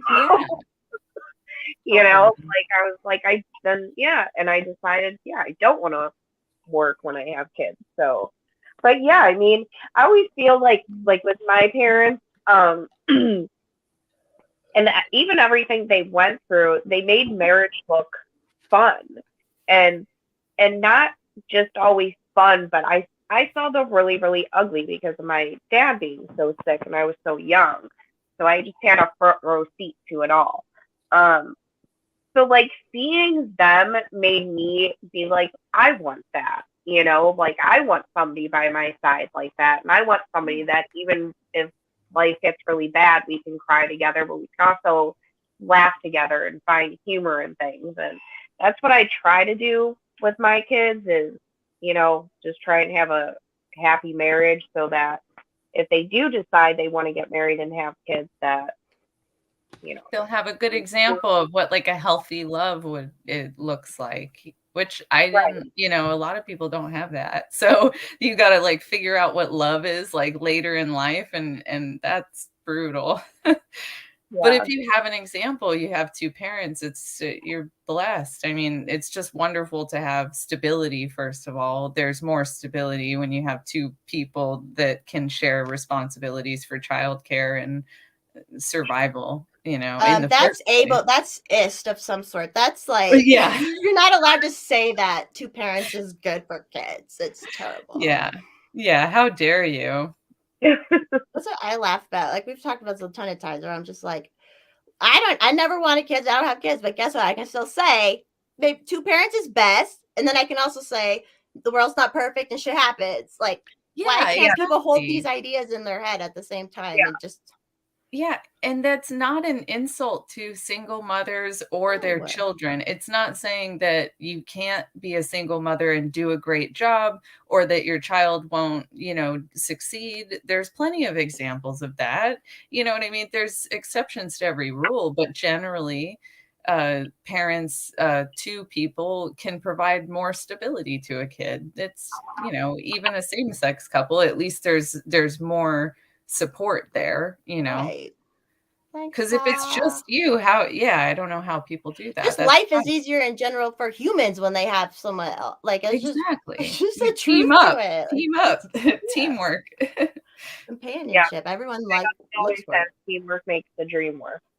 Yeah. I mean, we really do need each other, and I get really, butthurt about how lonely I get sometimes, and I'll go like, "I don't need anyone." There's part of me that's really like, "You've never needed anyone and fuck everyone." Like, I'll get in that zone sometimes. But it's, that it would be better for everybody to at least have a friend or somebody that you can talk to that's there for you when you need, help. Like this, my friend here that's letting me stay with him. It's been so nice instead of I was afraid of getting stuck in Florida. I knew I wanted to get out of Florida. But if I signed a lease and was renting and all this stuff, it would have been so much harder for me to go out and find another house to buy. And, so hopefully I'll close on that soon and actually own it. Oh yeah, are But you in the process? yeah, yeah, it's wild. I mean, nothing's really happening now, but yeah, they're waiting. I'm waiting on paperwork. So Yeah, I Nice. hope I can move there probably maybe February or so, maybe end of February. Because I am a Florida girl. I'm aware. I'm like going into West Virginia in the like winter time. I don't think that's like the best, but I think maybe end of February would be okay. And then by next winter I should be able to like figure out how to keep things working fine. Well, the guy, so I'm buying a 1.5 acre lot and it has a trailer on it. And it's like a cute little tiny home thing. It's, but it has a well, it has electric. It's Oh, well perfect. equipped. That's the most expensive shit when you buy land. So if it's already there, it's Exactly. great. Like I can move into it and it's not all my money. I'm not spending all my money. So I was very happy. It like aligned with everything I kind of wanted, my budget and everything. But the cool thing too is the guy's pretty nice and he's a fix it guy, but I kind of get weary of that because my dad is a fix it guy, but it depends on what their quality level is, Yeah, you're if gonna it's dig good into or not. something and be like, "Oh crap, this was done wrong." Yeah, Yeah. because sometimes they're just tinkering around with shit. It's just hobby, but he seemed pretty organized with this stuff, so it looked good. But the cool thing is he owns a lot that's just like it right next to me, and it's another 1.5 acres with a trailer on it. So maybe once I get working, I was thinking maybe then I'll get a loan to buy that property, so I can Yeah. so I can expand my property then. Hell But yeah. I might do that, yeah, And then he because would then I like would to have sell to you three because acres. he's already selling that to you. So he would like, yeah. Yeah. That's Yeah, what and real he estate seemed really should nice. be. That's the kind of real estate I like. That's why I hate how fucking industry is now. Because I'm like, no, we need to go back to handshakes and like off market shit or just like, I hate the industry. Anyways. Oh, I guess somebody deleted a tweet that I responded to earlier. The one I was just talking about. Oh, really? uh, Well, at least you made her see something, maybe. no way. The funniest thing, and I told this to Alice, I'm like, do you know it's really easy to not be called out as a hypocrite if you just fucking keep your judgments to yourself? Because guess what? You're always going to do something that will fall into something you judge. Like, no, never fail. So it's like I said, why do we have to just say that shit? It's so dumb. But that's funny that she Yeah, deleted it. sometimes I'll be scrolling or something and I'll see something and I'll go, "Why did that person do that?" Like it's something I don't understand or like, "Huh, I wouldn't have done that." But it's like, who fucking cares who cares what I think? Like I'm just on Twitter, I could just scroll past it and not, you know, Yeah. but Like, no, I get it a lot. I'm just too crazy half the time in my own world. So, Opinion matters way too much. well, about other people's, like, I'm like, okay, relationships and shit are so personal and shit. Why are you out here like saying anything about what anyone else will do, or you know what I mean? It's just like, and I was mean. I said this one to Alice, where someone's like, I would never do like open relationship stuff, and I'm like, yeah, because you're ugly. I was just being mean. That's just me being mean again. But I'm like, and then she said, but I've never been in that situation. I was like, then why are you making this? Why do you care? Like, why do you just think that? It's just people like preferences, all this stuff that people will just feel like they have to say, like body preferences and shit. People just feel they always have to say shit, and it's like you don't have to. That's why I always get mad when like I'll post my boobs and someone always is like, oh, small boobs are good too. And I'm like, no one said they weren't. No one said they fucking weren't. I know. I used to tell people my name, as far as I can figure out, Farron is my real name, and if you look it up, it's like it's typically an Irish boy's name. I find that interesting. That doesn't say anything to me about like I should have been a boy or something. But if I tell somebody that and go, oh, it's like an Irish boy's name, they go, oh, well, I mean, that's okay. It sounds. My computer's Yeah, acting weird. No if I pop out, it's because my computer's acting weird. Just FYI. Okay. Anyway, I actually was a boy till I was born because the old school ultrasound.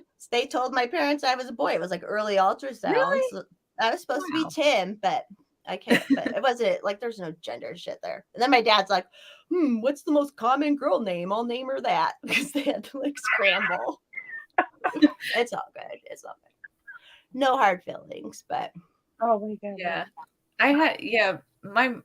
I only realized recently that my mom is super insecure about homosexuality, and I'm so glad I figured that out because better late than never, but like I didn't realize it was such an insecurity for her because when I was growing up, it would have helped me to understand that because she would like I'd go to kiss her, right? I'd be like a little kid and I'd be like go to hug her and kiss her, and she'd like turn away from me like really distinctly, and she'd be like, I just don't want, when you were a little baby you used to try to make out with me, so I just don't want you to be like, I don't want you to become gay or something. Like she's like, I always worried like, and she used to say this shit to me.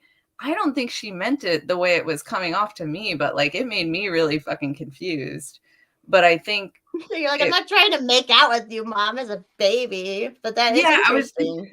I was thinking like infants taste the world. Like that's what they do. Like babies put everything in their mouth. Like you could have just said, or she could have just not said anything about that, honestly. Like it was just a really weird hang up that she had. And she was worried about me being gay. And so I went through, when I was a teenager, I didn't have good luck with boys and stuff. I was like 19 and had a couple bad relationships already. Not long ones, but, pretty brutal as far as how they ended and stuff. And I remember thinking like, maybe I'm gay, and so I had to like go through that for a while. But then my friend kissed me and I was like, no, there's nothing there. So I even like girls and being sexual, and I'm not gay. I wouldn't even call myself bi. Right. Like, yeah, like I like girls. I like women sexually. Like I think they're sexually attractive, but I've never had sexual contact that felt like, made you feel make your clit. Yeah, it didn't turn me on. I was like, yeah, okay, this is weird. It's like kissing my sister. It felt like I was kissing like somebody I shouldn't be kissing. That's the only, maybe. Yeah, and that's the only girl I've ever kissed. And actually, she was drunk at the time, and I remember thinking, I was like, is this what guys go through? Like, I remember thinking like, I don't think this is right. Like, she's drunk. And right. Yeah, you're like, does she even like this? Yeah, like, does she even like it? But I think I was also afraid the friendship would be ruined or whatever too. Very thoughtful. No, but yeah, ultimately I'm not gay. I just was very confused for a while. Yeah, I think that happens to a lot of people. And I think that with everything going on, is making kids just like so much more confused than they already would be. And it drives me nuts, because like I always tell, like people would be like, oh man, I wish I could go back to being like a kid or a teenager. And I'm like, I mean, maybe some aspects, like I'd like to just be with my parents again. You know, that would be it. But like, I would never want to be like a teenager again. I'm like, it was so confusing. It was brutal. It was so bad sometimes. Yeah. And it's like, if you think about it, because it's 25 where your brain, they say your brain is like developed, but you still, it's not that you don't change at all after that. That's just the develop. If you think about it, that's like really fast. And like all that stuff going on when you're a teenager, and then all that stuff that they see, no. Yeah, when it's constantly pushed on you, and it's like, actually, a lot of people are just gay, like, and that's how you talk to these young people, you know, it's like, no, people are complex. That's true. You know, we're all complex, and you can reflect about your sexuality. You don't have to make a decision about it, you know, when you're young. You can reflect on it and like explore things or whatever, but to feel the pressure, it's almost like they're putting pressure on them to decide, you know, sooner than they should. And you don't know. You haven't met people. Yeah. Like there was this one chick, I think she said she was I want to say it was demosexual or something. Demisexual. Or whatever. Oh yeah. And it's that you can only have sex with people that you have really, really strong loving feelings towards. And I'm just like, that's normal. Yeah, I heard a comedian say like, that's so a woman? Is it? When you just people don't know it's. I remember a girl, I was having an argument on Twitter, and then I figured out it was a fucking 14-year-old girl.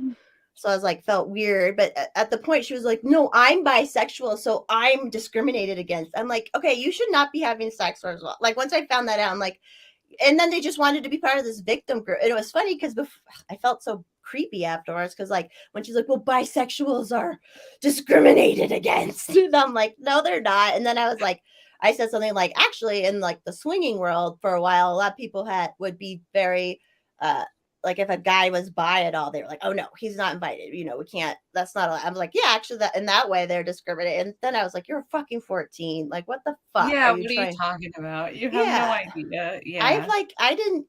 My sexuality has grown and changed so much in my adult life, and it's based on who you meet and shit. Like, you just don't fucking know. It's just, it's just stupid. Like, yeah, it's wild, all the labels. And why do young kids want to know? Like, I didn't fucking want to know. Like, I got in trouble for masturbating young, and that made me just like never want to fuck it. Like, let me go play as a kid, you know? Like, it just made me like, but now all these kids and adults are talking. It's like, just shut the fuck up. Go worry. It's almost like they won't look at shit in their own life, and they're just, and I understand everyone, when you have a kid, you're trying to mold it, whatever you're mold the child. It's like, I don't understand this push. I'm like, I have never had the desire to talk to someone else's kid and be like, hey, do you feel like a boy or a girl? What do you feel like? Like, thank God I was a late bloomer, because like, just thank God. I didn't even know what the fuck was going on. Just like, I mean, I was a super horny kid, but it wasn't even about sex, because it was just a physical thing that I had figured out, you know. But me too, actually. Yeah, yeah, that didn't go well for me. I've talked about it many, like I've forgiven her and stuff about it since, but like it could have done something very bad to me, like in my brain, that the way I was treated and the things that were said, and I was a fucking 5-year-old, like you know, and it happened organically, like I wasn't abused or anything, and it was just like, why was that so? All you had to say was go do that in private when I was like really right. little. That's the best thing, is just like, yeah, you do that when you're alone. That's okay, you know? Yeah, but it turned into a whole thing. And then of course I find out later, I find things under her pillow in her bed. And I was like, you were being mean to me about this shit. For real. Yeah, there should have been some understanding. Like I was getting teased when I was 13 for having leg hair. And I didn't even think of it. But I started going to gym class and wearing like the gym shorts. And this girl, you know, and all the girls at the time where I was, they were just gorgeous, and they're always like put together and stuff. And this girl was like, "Ew, your hairy legs," or whatever. So I went Gross. home that day and I was like, "Mom, I have to shave my legs." And she's like, "No, well, I'm not helping you." And I was like, I "Okay." tried. I had almost the same experience. I think I was a little younger, and these girls were like, "We shave our legs," and the bullying, just like. And so I Yeah, tried they're it, and just of course I being cut mean. myself, and then I got in trouble. Yeah. They're like, "Don't do that. You're not supposed." Which, and I understand wanting to keep your kids innocent to some extent, but then it's also like these reactions are almost like more damaging than. Like I asked to wear a training bra once, and I like got in trouble for even fucking asking. It's like, Yeah, like, just why? let your kids communicate with you. You don't have to like what they're saying, and you don't have to go along with what they're asking for or whatever, but at least be a safe place where they can go, "Hey, what about this?" Or "I'm feeling this." And you go, "I understand your feelings. However, this," or you teach them and you give them some guidance. But I was getting more shut down from my mom on And things. It'd shame, be like, probably. yeah, it'd just be like, "Oh, like, no." And I'm like, "All right, that doesn't help me at all. Thanks." So, like, it sounds like we had the same mom almost. It sounds like we have a lot in common. Like, I heard you talk about how you wanted to be a boy. When I was younger, I wanted to be a boy because my brother did all I the just want cool. boy haircuts. Like, Yeah, like my brother used to do all the cool stuff, and I liked playing outside and all that stuff. So I was a little bit of a tomboy, but really, it was just that I thought my brother was like the coolest thing ever, and I just like followed him around and wanted to be like him.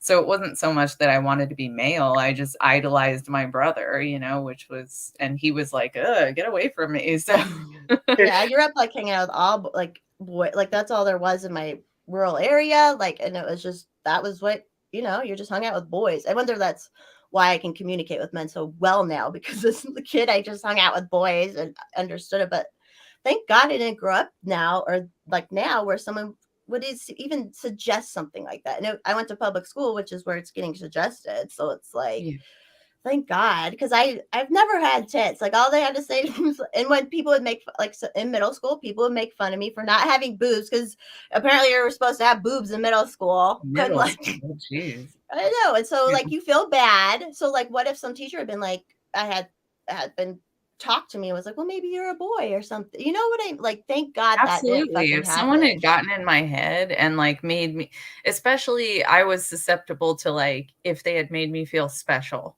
which I think is what these kids are a victim of a lot of times is like everybody wants to feel special and like everybody wants to feel like there's a reason why you feel different. We all feel different, like we all have those dark nights of the soul where you're like laying in bed and you're like, why am I like this? And that, I mean, if you're not telling a kid like, hey, that's normal. We all feel that sometimes. It's like, what are you doing? Like, you got to let them know, like, we all go through this stuff. You can take your time to figure out who you are. You don't have to rush this stuff. You'll Yeah. figure it out. Even with Yeah. my sister now, because me and her, like, we were thankful. I mean, we're different but similar. And she has her kids now. And even her, like, of course, my nieces are like voluptuous. I'm like, what the hell? I must have skipped a jet. But anyways, they're still very dorky and awkward and like not and she Right. obviously will she's much more like she has some issues with femininity and shit anyways. So like she will not wear them, like let them wear anything that will show them off at all. You know what I mean? So it's just Yeah. like it's just funny how we talk about that. It's like keep them dorky as long as you fucking can. But it's so Yeah. hard nowadays because they're online and so the bullying, like the girls telling you to shave your leg, now it's like 20-fold. Right. Yeah, exactly. Like you can, especially with the pictures online, I mean, people will pick it apart. Like they can literally just look at a image and, criticize every part of it, so, and if you're young like that, and because I've seen like articles about high school bullying online and some of it's pretty, And then also like parents can keep their kids from not going online. I know it's so hard and shit, yes, but like it yeah, can happen. So No, yeah, just, and just let them having, have their phone all night. yeah, And yeah. then when another parent's like, hey, it's time to give up your phone, your kid looks at you like, well, what the fuck? Everybody else gets their phone all night. Yeah, Yeah, just do that. Yeah. Can't have I don't boundaries or like. anything. I don't. I mean, it's definitely a battle because you don't want your kids to be completely ignorant to the society that they're growing up in. Like my parents sheltered me, but they didn't technically keep me from the reality of things. And I don't know, they just gave me a strong moral compass. But like, yeah, like battling the phones and the internet is so hard. And I don't get these parents, like they just let their kids have their phones all night. And what really confuses me is their kids get up and go to regular school in the morning. So I'm like, and you don't take their phone from them at night? Yeah. Is that's just so wild and weird to me. Yeah, I don't know if that's from like the Gen X just not having parents around or what. Because yeah, I knew a single dad who would let his like 7-year-old be on Roblox and shit all night long, like all night long. Yeah, It's that's just not like good for the brain. no. There was Yeah. someone on Rogan somewhat recently that said screens between a certain hours or night because of the cycle of when we need to sleep and stuff. Looking at a screen is just going to trigger a depressive thing in your head. It's just how it works, because it's supposed to be dark at that time at night. So Yeah. I'm like, that makes sense. Yeah, it's like kids are still developing, and then on top of it, that they're getting an addiction. They're actually developing a strong addiction from a young we've all age. gotten it as adults, so it's like thank God. Like if we had gotten it when we were kids, it was just it's just. Yeah, social media wouldn't have been good for. I mean, I don't know if it's good for me now, but it wouldn't have been good for me when I was a kid. Yeah. Yeah. It's you're right. It's not even the other day.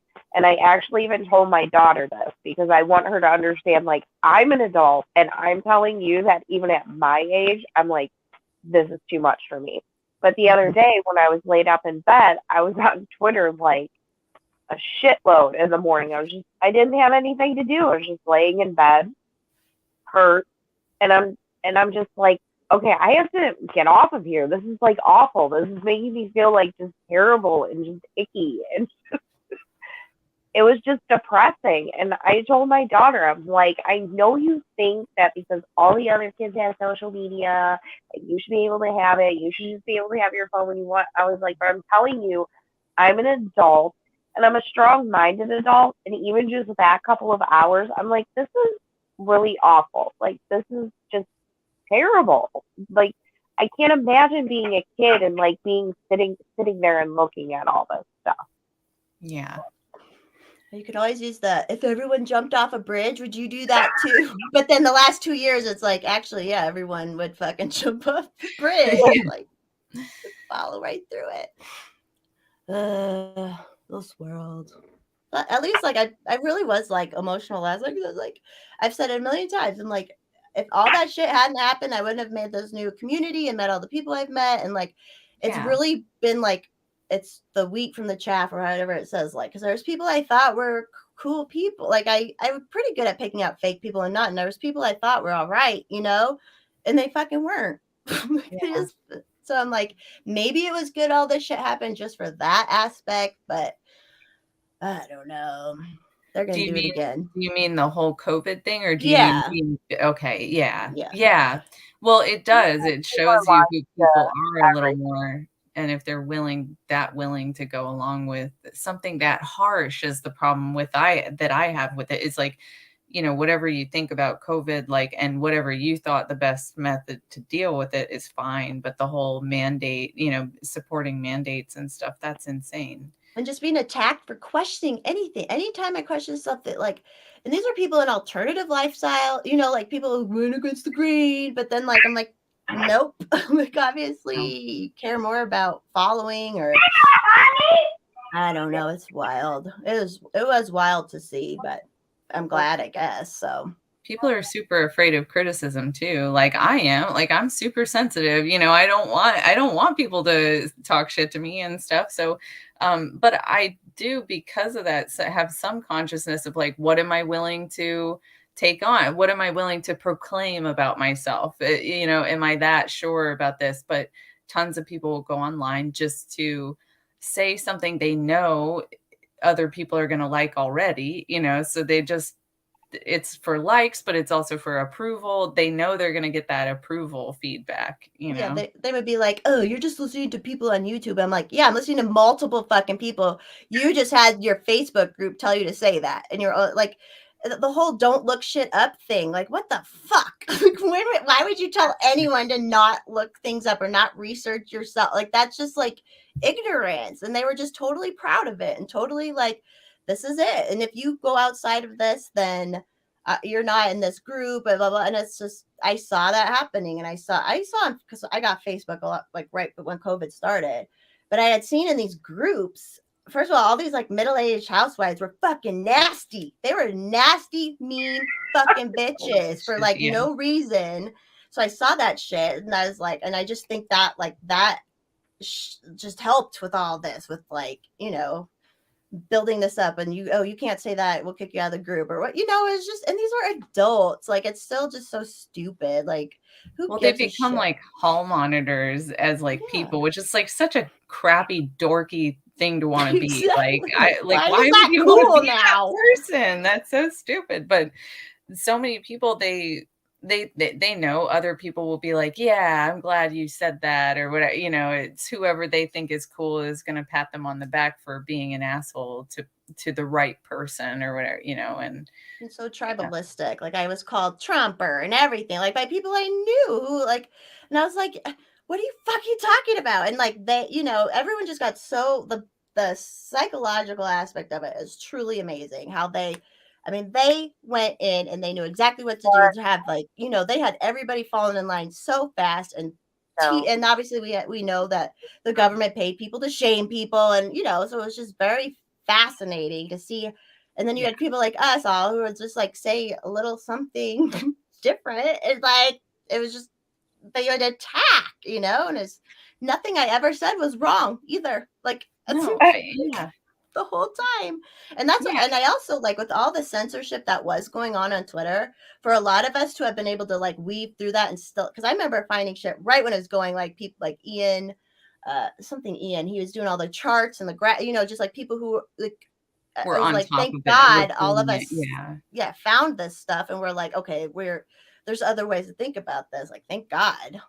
Right. Like, yeah. we're Yeah. I people. mean, and people were like trying to use credibility or however, whatever the debate strategy is, where it's appealing to authority or whatever. It's always like, oh, you're not going to trust doctors. You really think doctors with a degree know, you think you know more than them. And it's like, no, I'm not saying that. I'm just saying, if it's a cold, basically, and you're pretty healthy, you're going to be okay. Yeah, I know more about my body than my doctor, and I've been to a many times. Like, we all know more about ourselves. The credibility of doctors. Yeah, like doctors fuck up. Like doctors, rightfully sometimes get sued for malpractice, but beyond that, in my opinion, it's like this college student goes to this very intense, through this very intense experience of college, usually to get a doctorate. And a lot of times they abuse drugs during this process, like a lot of drugs, in order to get through that academic system, because it sucks and it's stressful. It's probably set up wrong.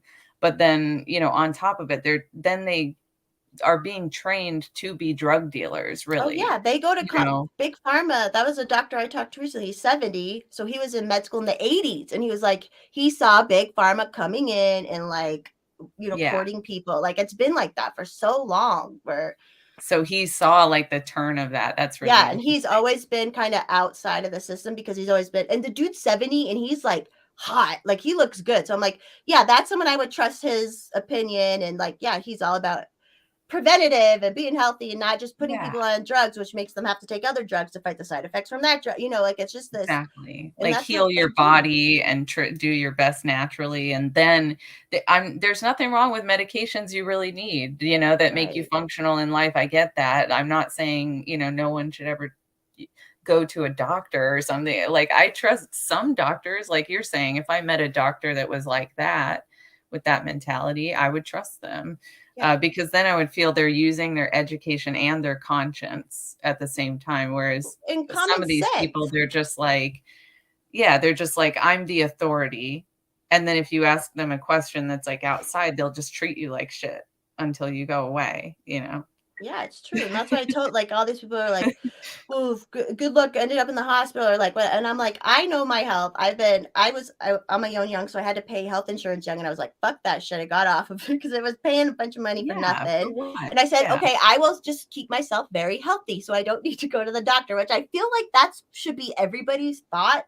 I don't know. Like I think you should always try to be healthy. Like I mean, not to say you can't fuck up or do drugs, yeah. whatever, but like, and Getting then checkups is fine, but don't well, rely these on people your were like, doctor, "You're good." I'm like, like "I've never been everything. hospitalized. I've never been sick. I've never like I Yeah, know my body. Why are you trying to scare me about my body?" That when they were like, "Well, if you're unvaccinated, you're going to the hospital." I'm like, first of all, no. Second of all, like, good because I paid into that system for a long fucking time and I never fucking use it. I've never been like needed it. So, but I yeah, obviously I still fucking don't. Like, it's. I mean, unless obviously you get hurt sometimes or whatever. Like that's sure.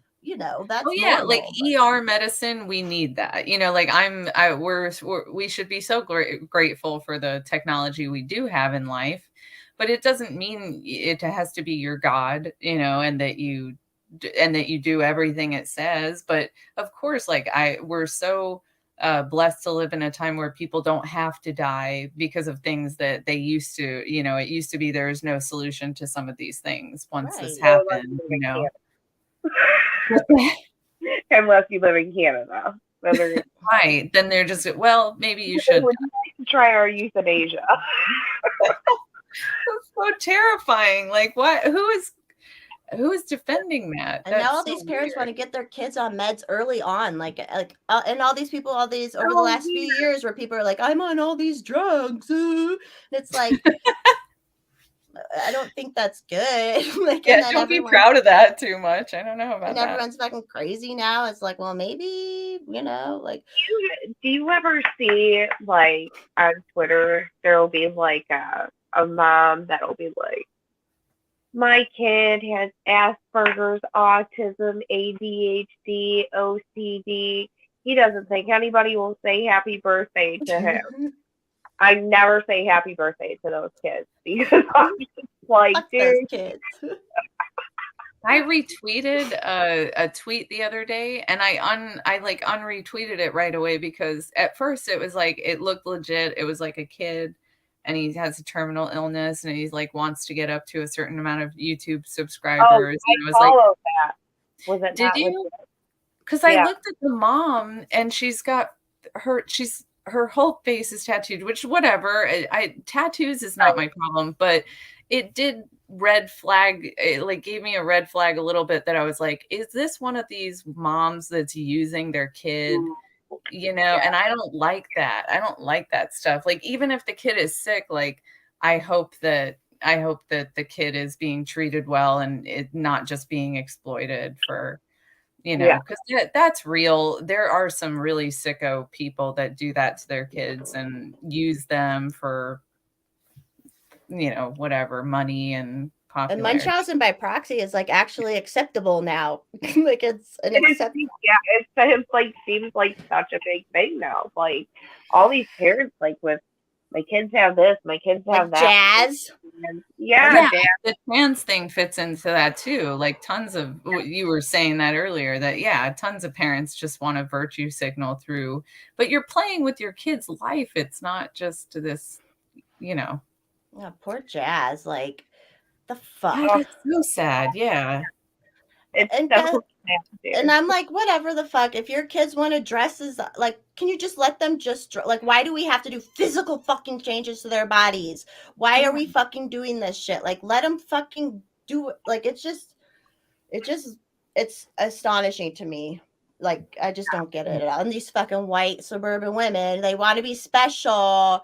It's like, That's what it is. They never got to shine. They don't have a talent. They don't have enough going on in their life. I used to manage mobile home parks, and in mobile home park, like anytime you get in a small, are you okay? Alice. Yeah, you're right, You Alice. okay?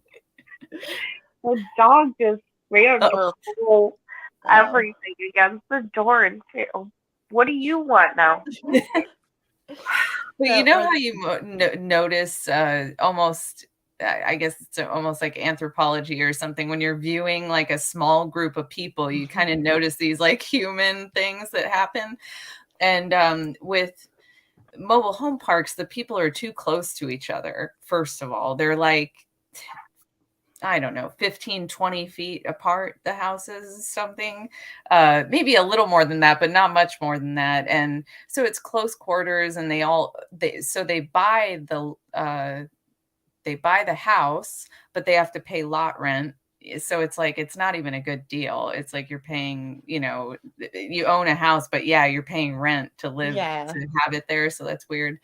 But outside of, there are a few older people that really like a community pool. They like hanging out in the clubhouse. They like their knitting circle or whatever. That kind of thing works for people of that sort. But everyone else, it's like they don't have enough going on. So they don't have enough hobbies. They don't have something positive to focus on. So all they can do is call the office, 15 times a day about cats shitting underneath their house or whatever. And you're like, all right. Or there's an alligator in the pond. But it's also, they pick on each other. They get really mean with each other. And whenever people are being super critical, I always wonder, what do they got going on in their life, But then you were saying, like, It's the like the Munchausen Facebook by group. proxy too. It's like they don't have enough going on in their life, and they want this attention somehow. It's like, well, I don't know, find something fun to do. Jeez, like there's a Yeah, better way. lady. There's got to be a better way than Especially if they're like stay at home and have someone else's money. So like go to classes, like get yeah, hot or something. Like I don't right. know. Do something, like become you talented at something, or a business owner, or yeah, just anything. I mean, I'm gonna try to work on that too, because I don't explore enough of like parts of life that I love. And I realize that does contribute to like negative thinking, so I just need to like fill my card with like good things more. Oh yeah, always. Like even because I don't work a lot, but like yeah, I have to like keep myself. Like you have to, or you'll like even with just like when I got banned off of Twitter, it was like oh shit, because I've been so into it for the last 2 years. Yeah. So it's like okay, that was a reminder. What up, Brady? And you're so good at it, and it's like a creative outlet. I think of it as an outlet, which I shouldn't. It's like 'cause writing. Like I should be It is. writing, but I just do it on there. That's what Exactly. yeah. Yeah, you would be a great writer because you're funny. You're really funny. I got some jokes. That's what I should do. You Is do. just be writing it down. But You make me laugh all the time. like, And I have a don't similar encourage me. I have this I've always been like, or I'll even accidentally do like sexual innuendo even when I'm not even trying to, and I just have kind of a dirty mind. It's like I can't help it. Like I'm nice and I care about people and stuff like that, but I have that side to me which is kind of bizarre. Like it always throws people off. They're like, "What?" Like, but that's also from like hanging out with guys, I think a lot. You know. Funny. It's fun to Yeah. talk like that sometimes, but Yeah. And I like comedy itself too, so I do hear a lot of dirty jokes as well in the meantime. and they're the funny one. Like they're the funniest ones, We've been going 2 hours. You want to keep going? How are you feeling out? You're muted too, Alice, by the way. You're about to talk. Sorry, I had to pee. No, you're fine. How do you feel? How's everyone feel? What were you talking about? I'm doing good. I could let you guys do your thing though. No, you're here, and you're welcome back anytime now too. But we don't do it. This is what we do. This is awesome. This is fun. I hadn't pulled the sticker off of my laptop. Like it was all like dark, and I hadn't pulled the sticker off of it yet. Oh, for the camera. Oh, that's why it's not working. I figured it out. Good job. I legitimately was like, you might not be able to figure this out. So they make it easy. Like you can even do it from phones and Yeah. Like the first time I was like, huh? What? I mean, we can keep going. I will have another coffee if you want to keep going. There's a lot of people here watching us, girls. I'm good. So, Yeah, Yeah, I'm I good. can't see anything because I don't have the laptop. oh, Oh, the you can't see comments it? and you can't see the comments. All right, well then I'm Oh, gonna go get a coffee and be right back. okay. Talk amongst. I used to love that skit. Oh my gosh. Yeah. I only know I'll give you a topic. Rhode Island is neither a road nor an island. Discuss. Oh my God, yeah. I used to love SNL back in the day. And I know everybody says that. They're like, it was better at this time, it was better at this time. But like, I mean, I think it was good all the way up until like maybe the 2000s is when it started to get. But even like the ones before I was born, when I've like watched old ones, I think those are funny too, you know?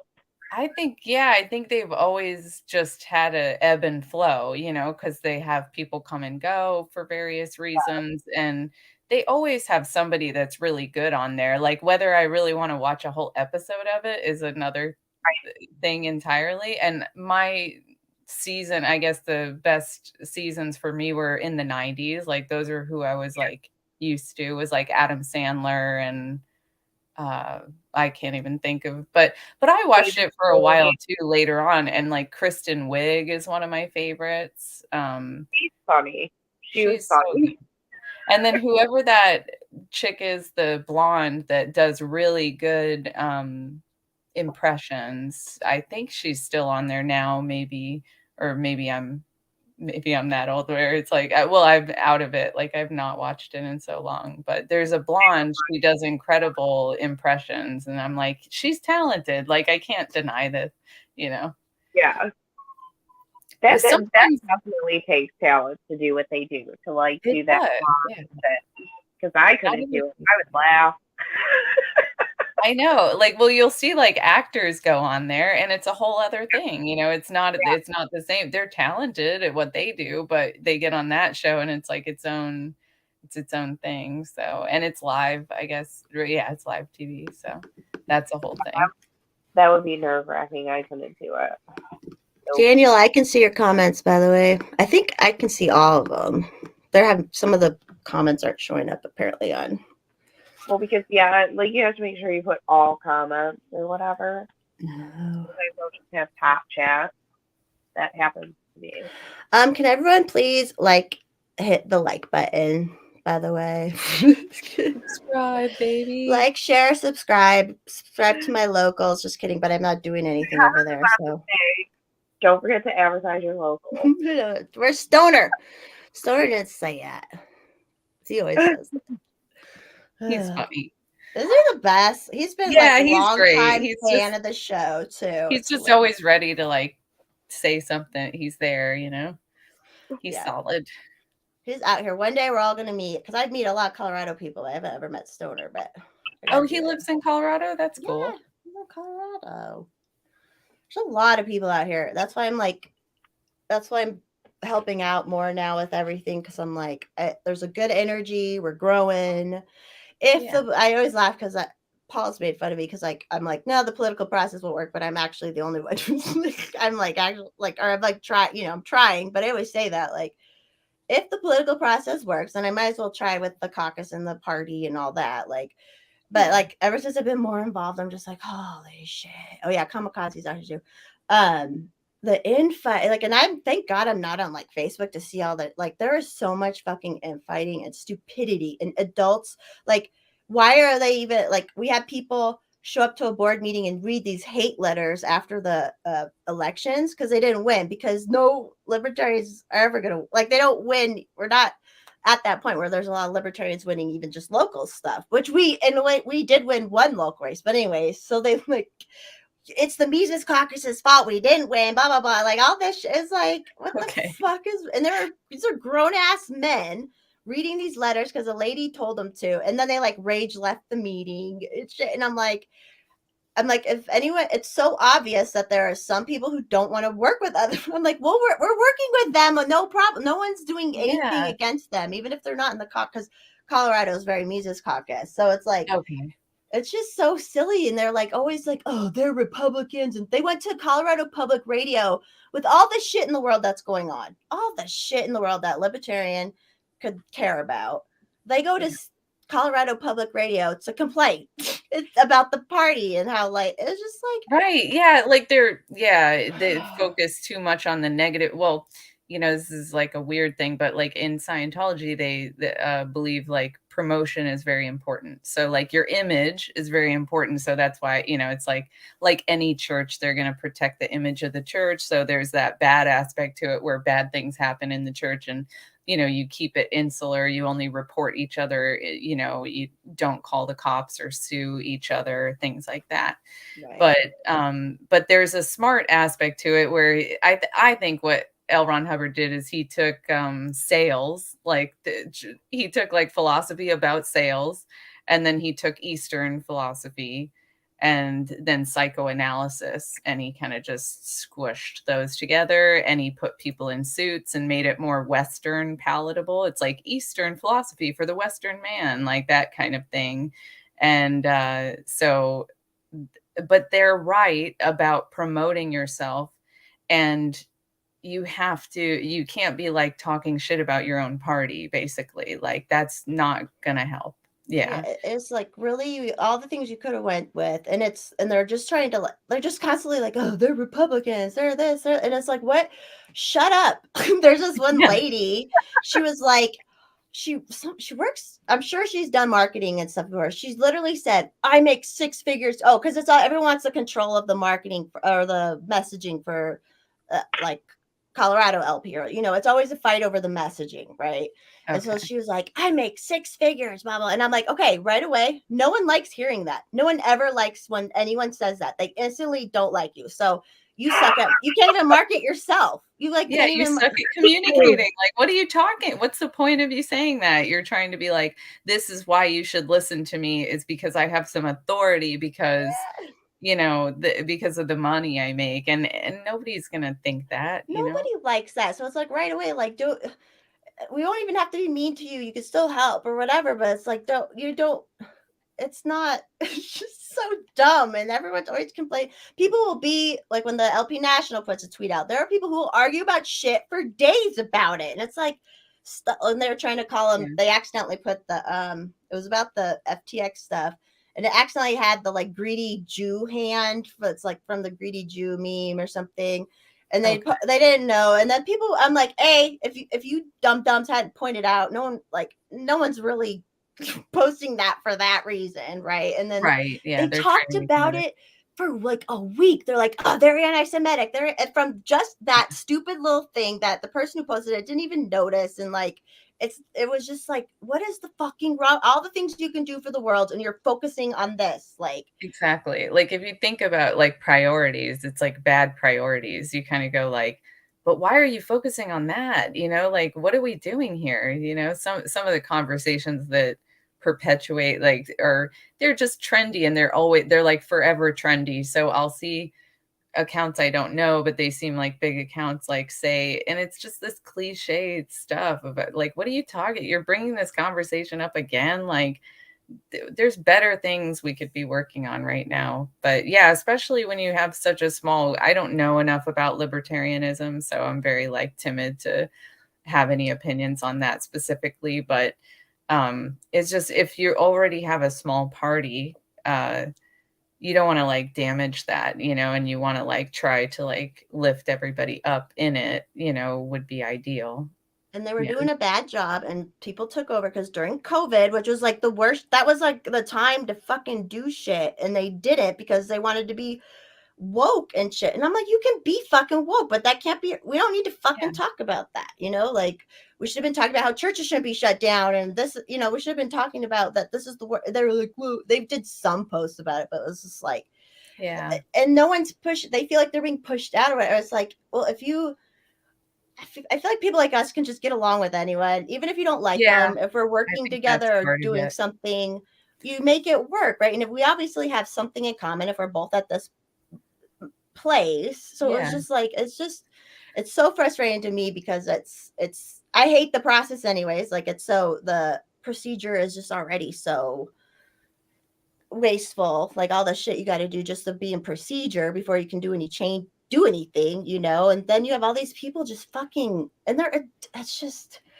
drives me nuts. So that's why I'm like, I'm very involved, but I'm very not involved too. It's like, I'm just not I can't deal with the info. I'm like, I'm just the hot person now. Like I'm just helping bring people in, and I do. Yeah, like I have you're and a I great do. like person to like get people interested, I think, because you're very open, and like I think that's more valuable than people bickering over the, you know, technicalities within the philosophy or something. Like a few examples I've seen, which I don't think I've had very good exposure. Like, I'll admit that I don't think I've had very good exposure to libertarianism as far as like the great minds within it.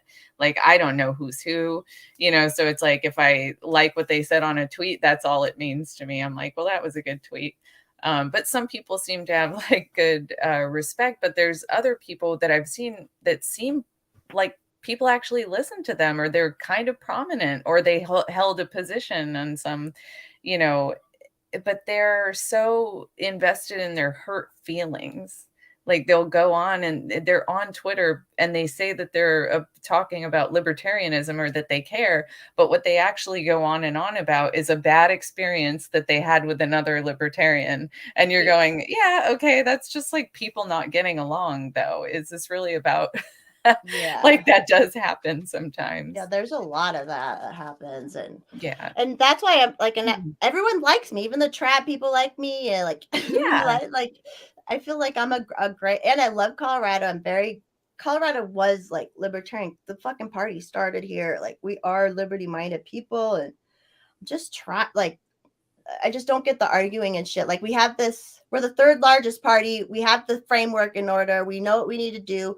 Why the fuck are you arguing and mad you didn't win a race? You knew you weren't gonna. It just drives me nuts. Yeah, that's weird. I'd rather party. Like I'm like, let's all hang out and party. That's actually a better way to get people like active, is like, you know, get people connecting more. You know what I mean? And So that's a what I did party. just naturally when COVID started. I started doing get-togethers because and like some of those people went on. They're more involved now too. Like, sorry, there's something fucking in my eye. And it's not pushing either. And I tell people, I'm like, you don't have to join. You don't have to like. I don't care. Oh, and Kamikaze, if you're in Colorado, you should come to the LP Colorado Christmas party. It'll be a really good time. I can't see it. I think people should stop being dicks too. Like, there's a lot of people who they don't follow politics. You know, they're not like woke, but they don't like my friend Marina that you met. Like, she doesn't follow politics or anything, but like when it came to COVID shit, she's like, "This is stupid. Like, this is so stupid." You know what I mean? And like, she looks at like the trans shit, and she's like, what the fuck are you doing to your kids and shit? But it's like, she doesn't like watch and listen to the podcast we watch, or like, you know what I mean? So when it comes to like economics, like just everyday people, like they don't understand like all the freedom aspects, and how that's not, freedom isn't just about your right to be able to do things. There's also freedom in economics. And there's people that are just like dicks to people when they just don't know. And when you don't know something, you just don't know something. So if somebody doesn't know something, then give them different sources to look at and be like, you know, look into this or look into that. Like, don't be a dick and be like, how could you not know that? Right. Yeah, that sucks. That doesn't help when you just make people feel stupid, which some people, that's their motivation for. Sorry. No, it's okay. Yeah, it seems like that's some people's motivation for like getting into, you know, things is just to wield their authority over other, you know, or like feel better, feel superior than others, you know, over others or whatever. Yeah. It's a bad motivation. It's like they need to find like a better motivation that's like what's going to make me happy within libertarianism. Like, what's my passion? I liked how you said earlier, like, you can be woke, which like I've struggled with that a lot in my head because I don't have a problem with other sexualities, alternative lifestyles. Ideologically, that doesn't matter to me, like what other people want to believe. I think the best thing you can do is just live your life the way you want to live it. And trying to control other people is not going to work anyway. So you can scream at them, but it's not going to change it.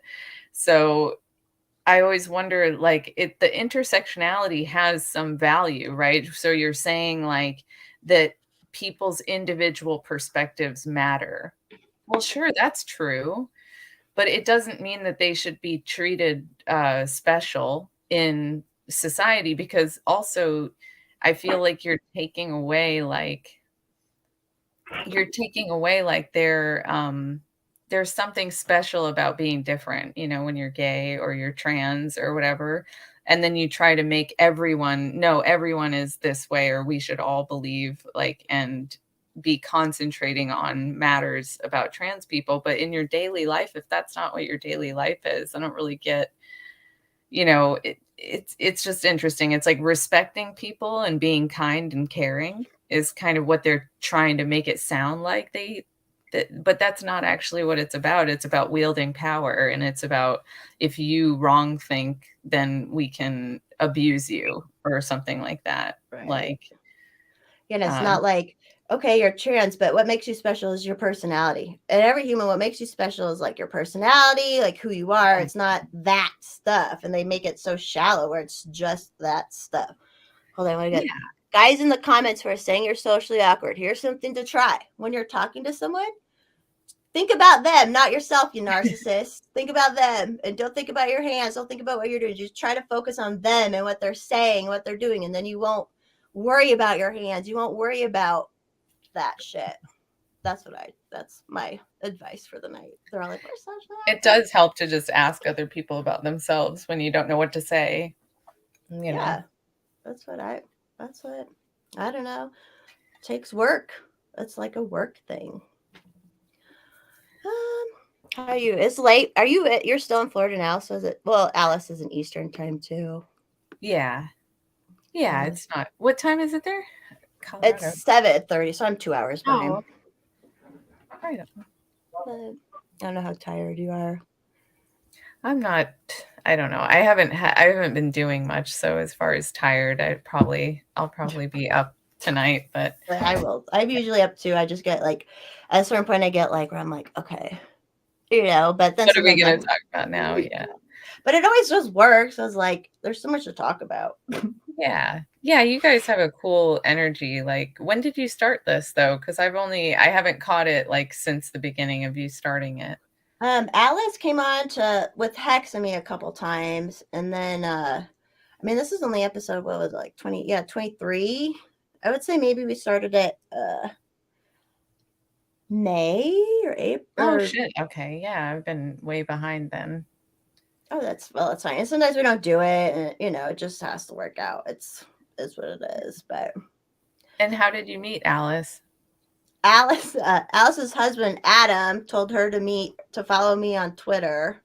Okay. And then she would be in the YouTube chats, and then I invited her on, and then she and Hex, I'd been with doing Hex and I show for a long time at that point, and they lived by each other. So then they met, and then I went out there a couple months ago. So we've met. Everybody's met. Like, that's awesome. It's growing. And then Paul met us, and Paul's like, he wanted to help me make it a little bigger and better, because I was like, I was doing the bare minimum of all of it. Yeah, I wouldn't know where to start. Like, I respect it. Yeah, that's why I've been following you, is because I'm like, she's really like puts herself out there, and she's creative, and she's like doing it. You do a lot, and I just like the way you think. So it's like, if I am going to be interested in libertarianism, I'm much more willing to listen to you talk about it, just because I know you have a good heart. Like, I can tell that. Whereas some other people, it's like some narcissistic like game that they're playing, or so, where I'm like, I don't know, I'm not gonna trust what this person's saying. Yeah, I feel like I'm a good example of like a little L, like, everyone's fairly libertarian. That's why I don't get like how people aren't in the world. I'm like, what, don't you want to be an individual and have the best chance in like being you? But maybe apparently Yeah. not. My friend here, his hard line is like police. Like he thinks because like I talk about it like government isn't the solution to things, or regulation isn't, that I want a world that's like chaotic with people just being shot and nothing being done about it. And I'm like, no, nobody. That's the status quo that's happening basically now. Yeah, the government's shooting people and they're not being held accountable for the it. thing is like we do always have some sort of system that builds around societies. Like it's natural. We all like will form a hierarchy within our community or whatever, and there's always going to be a group of guys that will protect their community. So, to some extent, and there should be more of it, honestly, now in modern times. But like that would have been normal for, prior to like the police state like existing, would have been like community policing and things like that.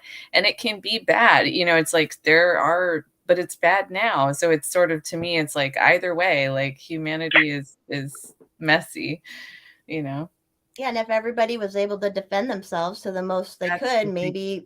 maybe some things wouldn't be as bad or whatever. Like the government's made it worse. Yeah, if people cared about defending themselves the most, like if we taught kids, from like kind of a young age, like the sports of like, shooting guns and things like that, and safety and all this stuff, we'd have a better society. We would. Well, and self-defense is such an easy thing to understand because, like, if someone goes, you're like, you know what I mean? Like, it's such an easy, innate thing. You are allowed to protect yourself to the best of your ability. And if anyone tells you you're not, maybe they're suspect. I don't know. Well, and imagine the confidence you give a kid, for instance, like a 13-year-old or 14-year-old or whatever, they can start doing kind of maybe things like that, like jujitsu, or like, right. I would like to learn more about archery and start doing that. And things like any of these things, it gives you there's a physical, you're speaking with your body more, like you're getting more in tune with your body, first of Almost all. like yoga. Like, yeah. Yeah. And then if you know that you can defend yourself, even just the knowledge of that makes you walk around with another kind of presence, and you're not as afraid. And fear makes people do really weird shit. So I think self-defense like helps people with a lot of like other issues they might have that are fear-based things, because it comes out one way or another. And No, it's true. And then and you also want to know, like, at least I tried to defend myself, because obviously it's not going to fucking work every time, right? Like, realism, but it's like, at least I could try. Like, exactly. when people don't I'm want, gonna always like try. Yeah. Yeah, when people are like, oh, women should just like let rape happen and not fight because they might get the gun used against them. I'm like, I would rather have tried to fight the motherfucker up than not. Like, I would even if he fight to the shoots me. death. Like that would not be fun, man. Like that's not going to be fun for anyone, but whatever. I know that's not the point, so but weird people are like saying that shit too. When I identify with that comedian, like people are like, why are you so scared? And I'm like, I'm actually not scared because I have that, like, I'm not the scared one. And then when you're attacking me saying, oh, you're scared, I'm like, you're the fucking predator. Yeah, no, that's right. I'm suspicious of any guy that doesn't want women to protect themselves. That's for weird. real. And anyway, yeah, I should have retweeted it. I saw like gun rights or women's rights, and it's like, yeah, that's a good thing to point out. The great equalizer. Yeah. Sure. And they all say, oh, they all say all these rapes and stuff are happening where we need all this abortion. And I'm like, well, maybe if we all had guns, there wouldn't be all and they're like more worried about the abortion than rape. And it's just all fucked up. But I'm like, do you understand if like there's a way we could try at least? Why wouldn't we want to hit it up front before the horse is out of the barn? Like, and you have these moms moms demand action, or they like it's so stupid what they're trying to do. And it's all because of the school shootings and stuff, but it's like, oh, okay, yeah, drives me nuts. Sorry, I'm a little crunk. Yeah, that doesn't help. Like then people just use other weapons. Like you're not going to get a psychotic person to stop being violent. Like, and there's always going to be some people in society that do that run amok or whatever you call it.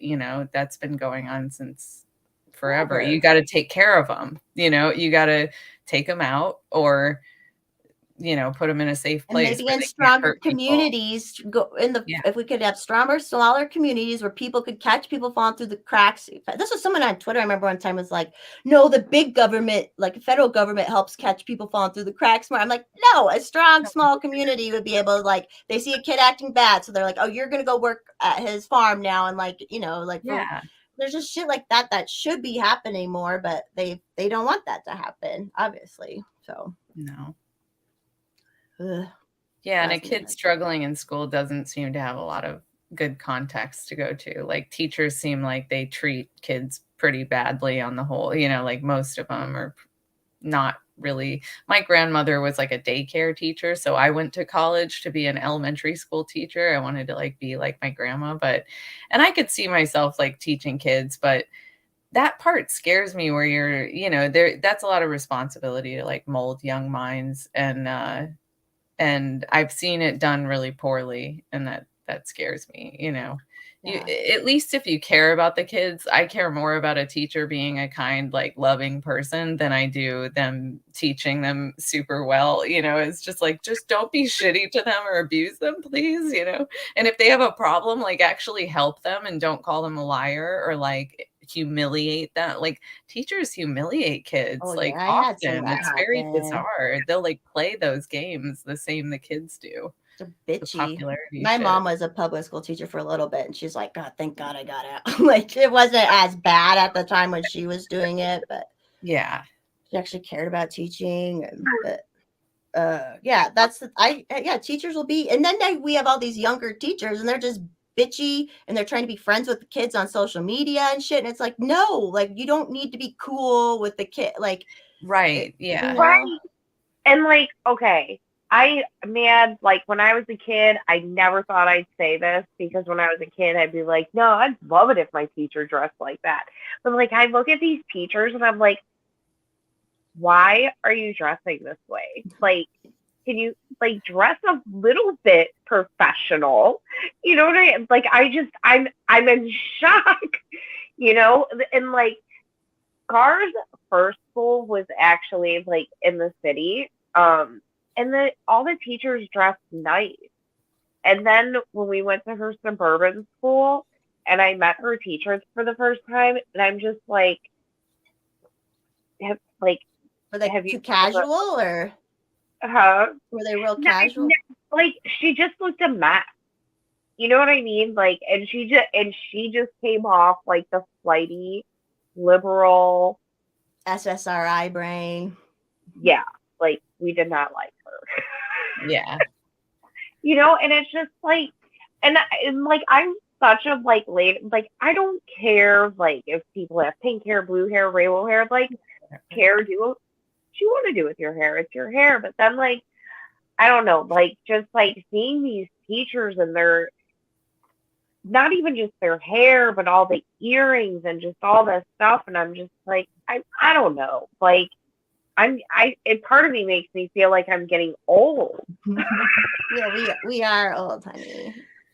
Yeah, a lot of this stuff is like going past my like ability to really like, I can't like ride the wave of like, yeah, now everybody looks like that or, you know, has face tattoos or whatever. Like, I don't know. I know teachers don't. That's a little extreme for teachers, but the hair and stuff, they're wild. And then like really, you know, wacky outfits and stuff. And sometimes you just wonder, like, is this more about you? Or, you know, I guess this is about the worship of you or something like, or, you know, telling them there is sexuality. Like, why do they need to know that? They don't need to know that about you. Like, who cares? Like, why would your class care about that? They don't have like real personality. So they have to like, it's manufactured. Oh yeah. The Paul F. Tompkins, you should have a gay teacher and he was just gay. Like nobody ever, he was just gay. Yeah. Yeah, Paul F. Tompkins had this joke about a guy wearing a bird on his shoulder, and he's like, "This is my manufactured personality," you know, like I'm the guy who has a bird on his shoulder. It's kind of like that thing. Yeah, and I remember seeing that shit because all the like millennials were all hipster when I graduated, And I was like, you guys all look the fucking same, and you're acting like you're like unique or something, or like You're all wearing suspenders and like handlebar and being mustaches. androgynous a little, and Yeah. the skinny jeans came in at that time. Yeah, it was just like, and they were all the ones who like fell for the COVID shit too. I'm like, okay, resist. You guys are so like resisting. It's I never got. I do like that my mother, they never let me dress like cool. I never was like in a group like goth or able to like even make I an couldn't outfit. either. Yeah, and I'm thankful for that. I think that helped me. Like, not that everybody who's a goth is like followers or whatever, but like Right. No, it's fine. Yeah. it's just like it's been easier for me to just do the fuck I want. Like I just wear what. So I think that's a good thing that's okay for me. And my mom wouldn't let me dye my hair when I was a kid. I couldn't do that shit. Yeah. Yeah. I mean, Yeah, it's a little. that's really not that weird, right? Like, Scar has friends and like their parents just let them dye their hair, and like I put like some highlights in Scar's hair, but I won't let her dye her hair, and she gets so mad at me for it. And I'm like, I didn't dye my hair until I was 18. Yeah. Actually, it might have been 19. And it was the same thing. I put some highlights in my hair. My mom was kind of ticked, but she's like, you know what? It actually does look really nice. I think like if you don't let them do the changing of the physical stuff so much as kids, which their bodies are doing that anyways, right? And Right. it can help them focus more on like, oh, I have to develop personality. You have to like, I just feel like you could. I mean, it's hard. I obviously know because I'm not a parent. I know my experience. Agree with you. I totally agree with you. Like and no makeup. We've talked about makeup and stuff. Yeah. I've said to Scar, I'm like, I don't know. I'm like, Scar, I'm not saying I never cared about my clothes or the way I dress. Like, I went to she may be homeschooled, but she is around all the public school kids of this area. And I know what it is to grow up in this area. And you know what I mean? I'm like, so I'm not saying I never cared about my looks and I never wanted to like express a style. I'm like, I'm just saying that eventually I just want you to get to a point where, like you care about your clothes and you want to look nice and presentable and stuff. I'm like, and express yourself. I'm like, but I want your personality to shine through. Like, that's what I want in you to shine. So, right. But yeah, I am my mother. I know. That's like I said, like I've had so many bad experiences, was so mad growing up, and like especially lately, I'm like, okay, I get it. I get why you did some of that stuff. Yeah, pushing off makes sense. My parents were a lot more chill than yours were, for sure.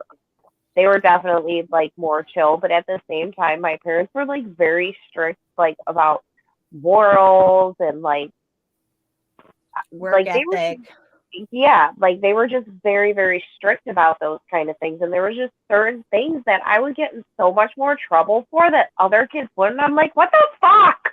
Yeah. Were you gonna say something, Zara?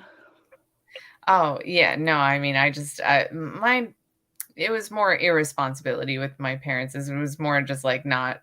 I didn't get any guidance, so it was more for whatever reason. I mean, I hate like my mom's not a bad. She's not a terrible person. We're not talking shit. We're just talking real. Yeah, exactly. It's just like, but I also have my own way that I like experienced like her style of parenting, and she needed help at the time. Like she would have needed maybe somebody else to talk to, might have been better. Cause when I was little, I was like her friend. So I was like talking, but she had some weird ideas about past lives, which actually bother me. Like it bothers me when people sink too much like thought into the past life stuff because of the way my mom would talk to me about it. But I was kind of sick of hearing it, first of all. But then because it was like, I was this and I was that and da da da. And it's sort of like, it's almost like a lot of people just use that kind of stuff to justify their actions. So that bugged me. But one of the things she would say is that she felt I was her mother in a past life. Oh, interesting. So there was this weird like role reversal thing And oftentimes, if I went to my mom for advice or guidance or some way about what I was experiencing, it was very like little responsibility was taken. And also, she would say things to me like, well, you know better than I do. Like, you're smarter than I am.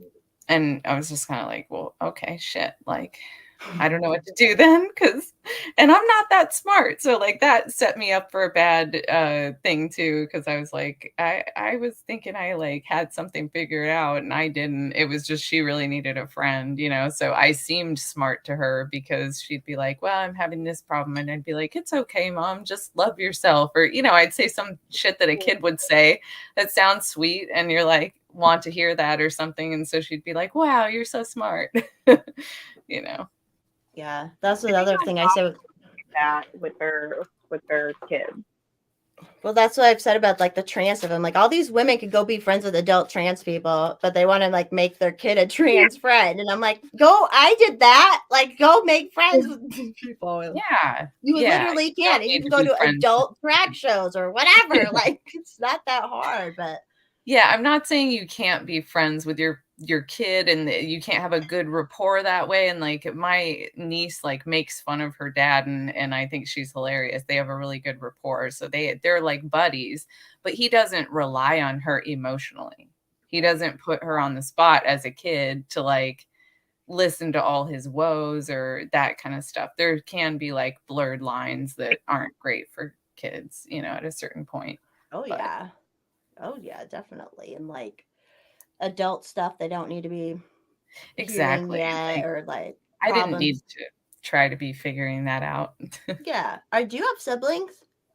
I have 2 half brothers, but I only grew up with one of them. So Okay. I only met my other half brother, my father's son, a few years ago. I went and visited him in Las Vegas. So For that was the first time you met?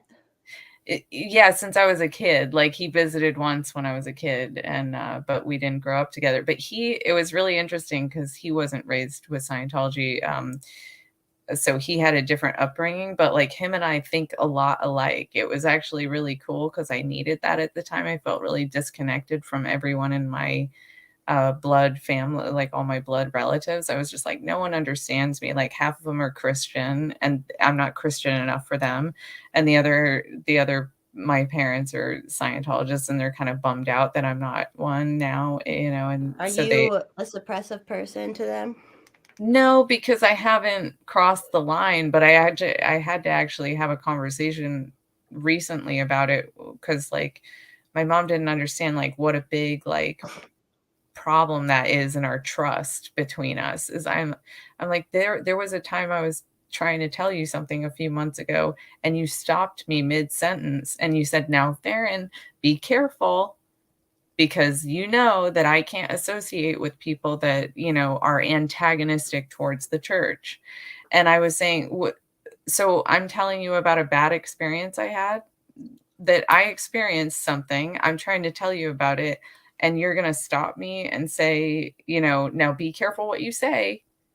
It's like, I'm just telling you a story that happened. So that's considered antagonistic towards the church. But yeah, they'll call you a suppressive person if you cross that line where you'd have to like be talking trash about the church openly and like if somebody catches this like maybe you know somebody will give my mom a hard time or kind of treat them like but it won't be enough to get me like labeled a suppressive person. Isn't that But if I crazy? was to align with like Anonymous or any of the groups that have like attacked them specifically, like maybe then, you know, if they thought I was actually trying to like be against them or if you sue another Scientologist or something like that.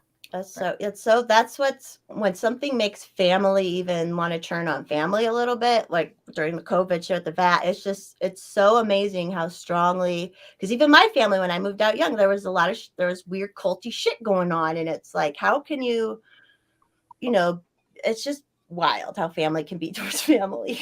Yeah. It can't be over religion that you because it just when that person's gone, you're gonna regret that.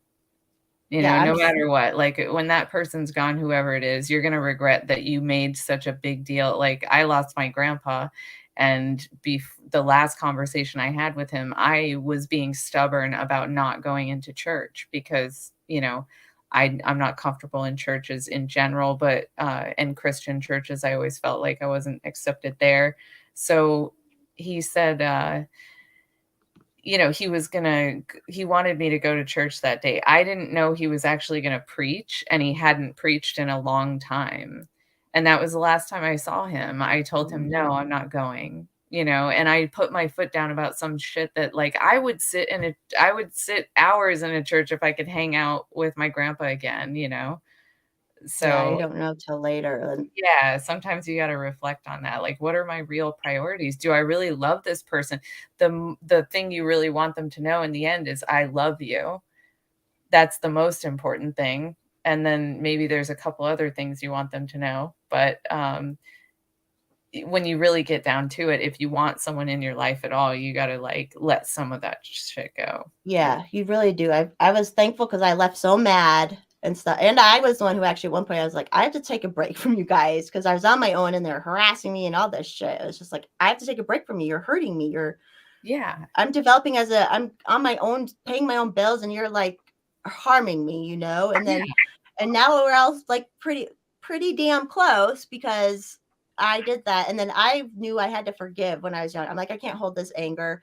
They'll never apologize specifically for what I want them to apologize for. Right. So it was like, you have to let it go. And now, like, and then COVID brought us all closer together. And I think they saw the freedom streak I had, like, what it meant, because then when the government was being so controlling and they were pushing back, and I think they understood like how I am, even though I'm not religious like they all are, but like they got it, you know. It's like a consistent part of your personality. And I don't ever like go like, you guys shouldn't be religious. Like I never talk about that shit. And like we pray, whatever, like it's fine, you know, like whatever. Adam, my family. He prays with your family, did you say? Yeah, he does. Yeah. And like when we first started dating, if you would have told him he was going to be doing that kind of shit, he'd be like, no, I won't. Because just out of respect. Yeah. You're old. We all have our own religious things we do. You know, what's it gonna hurt, you know? Yeah. It doesn't hurt. Some things just, you know, aren't worth the fight. You know, and like there's people that'll be like, well, my beliefs are worth the fight. And it's like, yeah, but dude, they're old, bro. Like how much, like you really, like you're not gonna change their mind. Like they're grown ass adults that have been through more shit than you can imagine. Well, in this case, then I'm like the people Adam prays with, but like, yeah, it's just like. I mean, like, I'm not Christian the way that they are. Like, I just believe in God. Excuse me. I used to be Christian. Bless you. But Adam, he doesn't believe in any of that. Like, yeah. Like, when my dad was really bad, yeah, like, we stood in our front yard and did, like, a prayer circle. It's just it's good vibes, you know. It's nice, yeah. And you know what? That's being a good man. Yeah, like, all these men, like on Twitter, like this is how you get a woman. It's like, no, this is how you get a woman. If you're a fucking atheist and her fucking dad is dying, you get in the fucking prayer circle and you pray. Yeah, that's true. That's love. Did you see Andrew Tate's latest post, by the way, where he was like, I could cheat. Do you think your woman loves you? Cheat on her and see if she stays or something. It's like, oh my God, dude. Like, a lot of guys are really going to lose on that theory. Yeah. It's just funny. Those people telling people how to date. The best advice I think I would ever give to like young men is don't listen to young married men and don't listen to single men in their 30s about how to get women. Listen to like the older 60, 70-year-old men whose wives are still looking at them with complete adoration. Like that's who you want to fucking listen to. And sometimes like some people get too much advice and it fucks them up. Like the people I know who've gotten too much advice, they're still and like I just had an innate like thing with relationships, was able to figure them out and stuff. And I know not everybody does, but then I think they need to do this, they need to do that, and it's because they get this outside stuff, and then they fucking natural like connection up, because they're like, oh, I need to do this strictly or that strictly, and I'm like, that's not how it works. It never works like Adam that. just said I killed his rep. His what? His rep by Oh, praying. whatever. Oh yeah, yeah. Atheists and their rep, like there is like this thing about like they're his afraid of looking rep. dumb. That's what he's talking about. Oh yeah. Like, what were you saying, Zara? Oh, they're like afraid. Sometimes atheists are like afraid of looking dumb. They think that people that have faith are dumb, and I just think that that's well, look, like faith has a utility in community, but also it's I don't care who you are. There are some bad times where you're crying out to something, Right. and you want a connection with something that understands you. And that would be a godlike. I think it's a natural human instinct to imagine, conceptualize God. And to me, that's kind of evidence that there's a reason for it. Obviously I can't say there's evidence there's God, but to me, it's a part of being human is to have faith. And if you don't think like atheists have faith in shit, you know what I mean? Like we believe that a lot of things work a certain way. A lot of aspects of life that I can't really seem to find examples for right now are based on faith anyway, And I believe other people really believe, what like, how can I say you don't believe in some stuff? And we've all seen like humans do need religion to some extent. I don't think everybody does, but the majority, as we've seen, has made government their religion because they've turned away from the church or whatever. But it's like, it makes sense. It makes a little sense. We all need to believe in something. I found that I definitely don't need religion. Yeah. I found that I just needed faith. And like, faith, yeah. Like I grew up being Catholic. My mom was raised Catholic. My dad was raised Protestant. But then my dad ended up being like agnostic, atheist type. But my dad felt that like my dad told me once that your relationship or your belief in God is one of the most important decisions you'll make in life. And that's whether you believe in God or not. Like it's going to be an important decision in your life, whether you decide to do that. And like going through faith, like reading about different religions as I got older. And then when my daughter was born, just meeting Adam and then having my daughter, my faith became stronger than ever. But then I was like reading this like child Bible thing to my daughter, and I'm just like, I believe in God, but I just don't believe in this. Yeah. Like I believe there is something very powerful. Like I truly believe that there's a reason that the connection with me, my husband, my daughter, and now my son was as strong as it is. Like that's not just science, like because some people don't, for whatever reason, don't have that connection, but when you do, it's an extremely powerful connection to have. But I just found like the answers weren't in this book. I just believe from what I see, there's something there. Like I've even said, like, I think there's a reason that we're able, like with horses, like I think there's a reason that they're like, yeah, you can eat them, but they're better for using for mobility. Cows, right. They're great to eat. Like, I don't know. And then like when people would ask about the dinosaurs, I'm like, yeah, dude, what about the dinosaurs? Like, what about the fucking dinosaurs? And I'm not saying I know for sure, but like, I'm like, obviously the Bible never addressed this. That's a trick from the devil. They're just a trick from the devil. But you know what? Sometimes I'm just like, maybe like there is okay, so there's a God and he did the dinosaur thing, or she, or it, whatever. And they're like, okay, this is a bad idea. Right. You I know, mean, as much as like we complain about the human race and like I do it too, and it's something I want to change about myself, but like I just I it's not that I really shouldn't say that I hate people because I don't. It's just right, exactly. Yeah. yeah, like I'm a private person and I like having my circle small, but like I do care for people and I think there's so many beautiful wonderful things in life to appreciate and like yeah like I think when you look at God as coming from that kind of place it's kind of more realistic than the Bible. I was talking to Amen. my cousin about religion the other night and I'm like what did I Alice say? gets going, Zora, sometimes. No, it's cool. Because um otherwise, shit what the hell did I say? I'm like oh sometimes I find religion to be a total insult to God. And I'm like, yeah, say that to some drunk Christians at a bar, I guarantee a good time.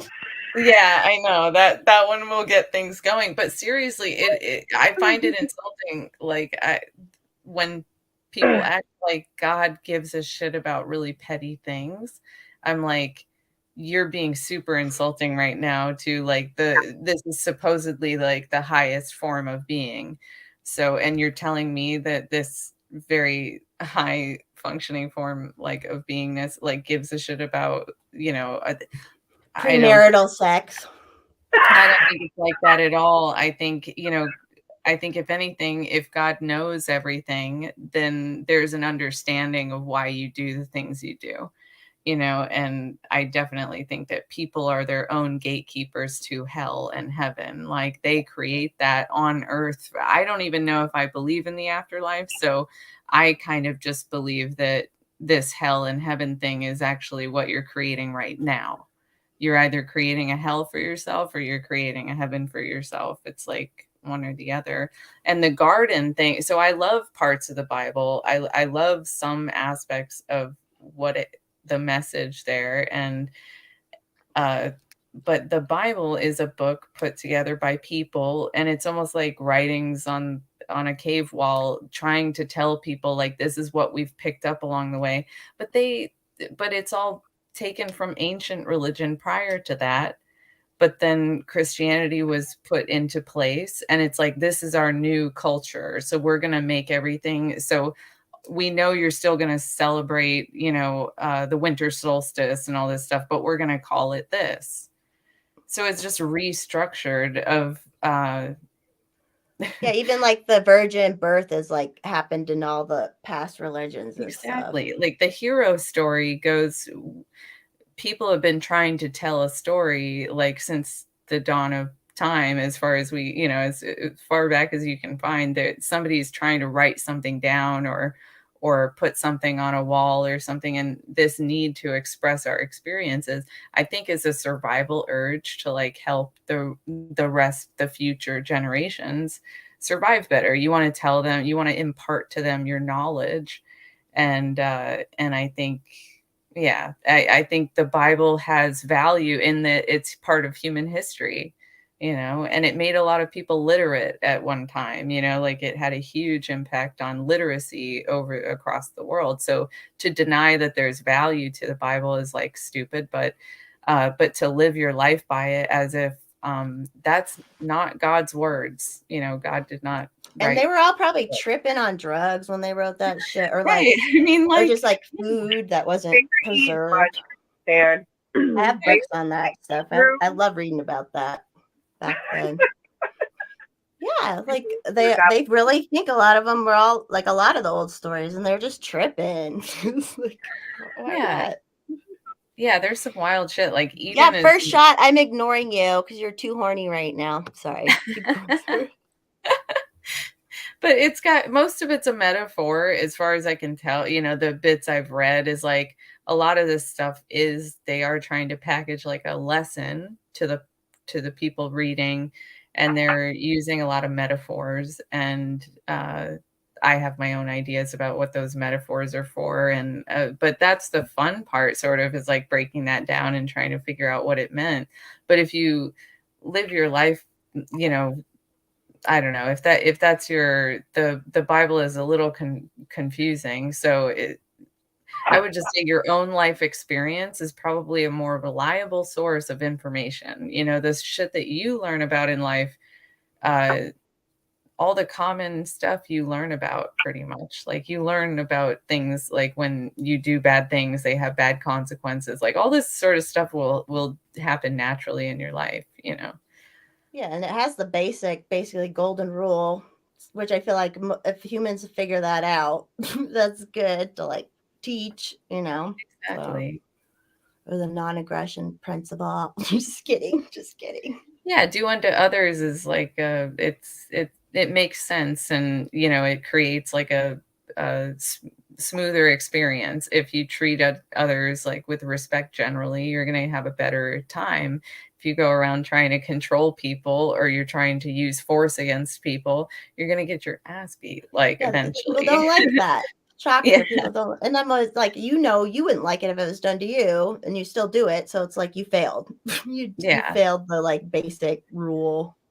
In my opinion. Yeah, I think it's weird how people think you have to be like a religious or like a very faith driven person to be a good person. Yeah, Like that's weird. quite a few people in my life I would say are definitely not faith driven people at all, but they're good people. Like they're just they don't aggress upon people. They don't hurt kids, they don't hurt other people. They just mind their business and don't like they don't you don't need to be religious or believe in God. You know, like my faith in God like has nothing to do with being a good person. Yeah. It's I guess not because you think God's gonna be mad at you that you treat others yeah. well. Yeah. Even if I didn't think there was some kind of God, like I still wouldn't They be as are good similar, people. Kelly. They They're are just not similar. the Hey, Kelly. Hey, Zurich, too. I don't know if I said hi to you. How you guys doing? Doing good. Alice getting crunk. not too crazy for me. No, we've definitely done. I've like being so good tonight. I'm actually being really good too. Like, well, we'll see how I am Saturday. I don't know. I kind of feel like I'm coming down with something.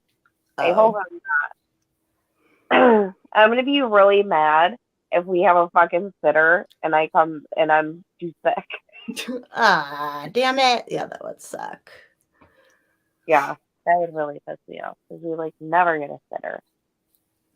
Honey and soup, and protect your neck. Wear a scarf until you feel better. But yeah, we're all about the honey and lemon. And, that helps me the most. I'll probably drink some lemon water again. I love lemon water. Good idea.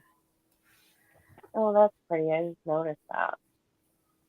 what? I need to put up outside decorations at my house. I need to make my front yard prettier. Otherwise, I don't want to draw attention to it.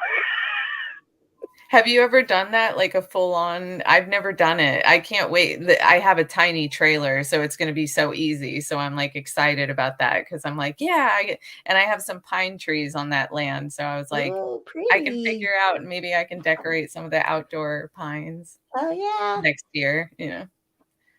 Yeah, there's some houses out by the forest house that do that. That are like, they go crazy, even though it's out in the country, and they'll do a bunch of the trees all different color. It's so beautiful, and I love when people do that shit. Yeah, that seems fun. I live by a crazy house. Oh, sorry, Alice. Go ahead. I was just saying, I love Christmas trees. You live by a crazy house. There's one guy. It's like one of those crazy Christmas decorated houses, you know, like where it's just like a lot. Yeah. If people drive by. And oh my God, this was funny. Their neighbor was this like bitchy lady. So she kept calling the city or county to be like, people are turning down the street because people would go down the street and it was a dead end. And so, like, finally, the county caved and put like a sign up for their street that says "not a through street, dead end," whatever. And then, like, around Thanksgiving or around Halloween, they always hang a witch decoration on it because it's There to, we go. like, represent the witchy lady. Like, it's so funny. That's Like, hilarious. what the fuck? I heard that because I was like really concerned. I didn't want to live in a city because that's why I'm trying to get away from here in Florida. Is Right. like this has been my whole life, and anyway, this county has gotten really like a lot of people have moved here, and so the traffic's worse than it was a few years ago, and so on and so forth. But I wanted to be in the country, but I remember reading some of the stuff about it, like doing some research, like. And it said, well, if you think you can't have a bad neighbor in the country, you're wrong because Nope. somebody will drive 6 miles out of their way just to fucking fuck with you in the country too. And I was like, well, I can see that because just again, if people don't have enough going on in their own lives, they'll stick their nose in your business, Yeah, I grew up in a neighborhood where we all had 10 acres and there was still a bit, oh, don't ride the ATVs. And we're like in the coach, just like those people. Fuck It was just you. like, I hate people like that. I'm like, what are you doing? Like, there's no rules. Like, sorry it bothers you, but can't you just let it go? Like, what the hell? yeah, Like, just stay in loud your noise house. doesn't bother me. So I don't know. I'm never gonna complain about music or noise or whatever. I'm like, I don't know, barely notice I feel it. like most people are respectful too. Like they just are. Like, Yeah. Yeah, I they're mean, not trying to like terrorize you usually with this shit. right. And if you just like make friends with them or like talk to them too at the time, it's like, it is what it is. Got a thing on our garage one time, and we got a notice because we didn't mow our lawn, but it like rained a shit ton. And you seen where I live, Jess? I'm like at the end of the slope, so it's like if you mow the lawn, it's just gonna tear up your yard. And then because we had our lawn chairs and kids' toys in front, we're not And you're allowed. like, and you're out where there's like space between like that's just stupid. Fucking lame. That's so stupid. It's That's so what weird. HOAs suck. It's like it's my fucking yard. I know, like fuck off. It's not yeah, I don't know. I mean, my dad was kind of like a hoarder and like it was a struggle. I lived with him for 18 years in the house I just sold. So like I bought it kind of young and just never knew. Then the market crashed and I didn't know like what to do, and even though I didn't want to live there anymore. But anyway, he was a hoarder, but like with tools and stuff and a handyman's all this stuff always. It took me years just to get him to put it behind the fence. Like I'm like, can you just stop putting it right on the front lawn? Would help me out because but And yeah, and you're like, I'm not telling you to throw it away. Chill out, just move it. because like I'm pretty tolerant. I'm too tolerant is the problem. Is like in my life, I think that's why I have all this like impotent anger. Like I go on Twitter sometimes and I'm just thinking of like something bad that happened to me a long time ago. And the problem is I didn't stand up for myself back then.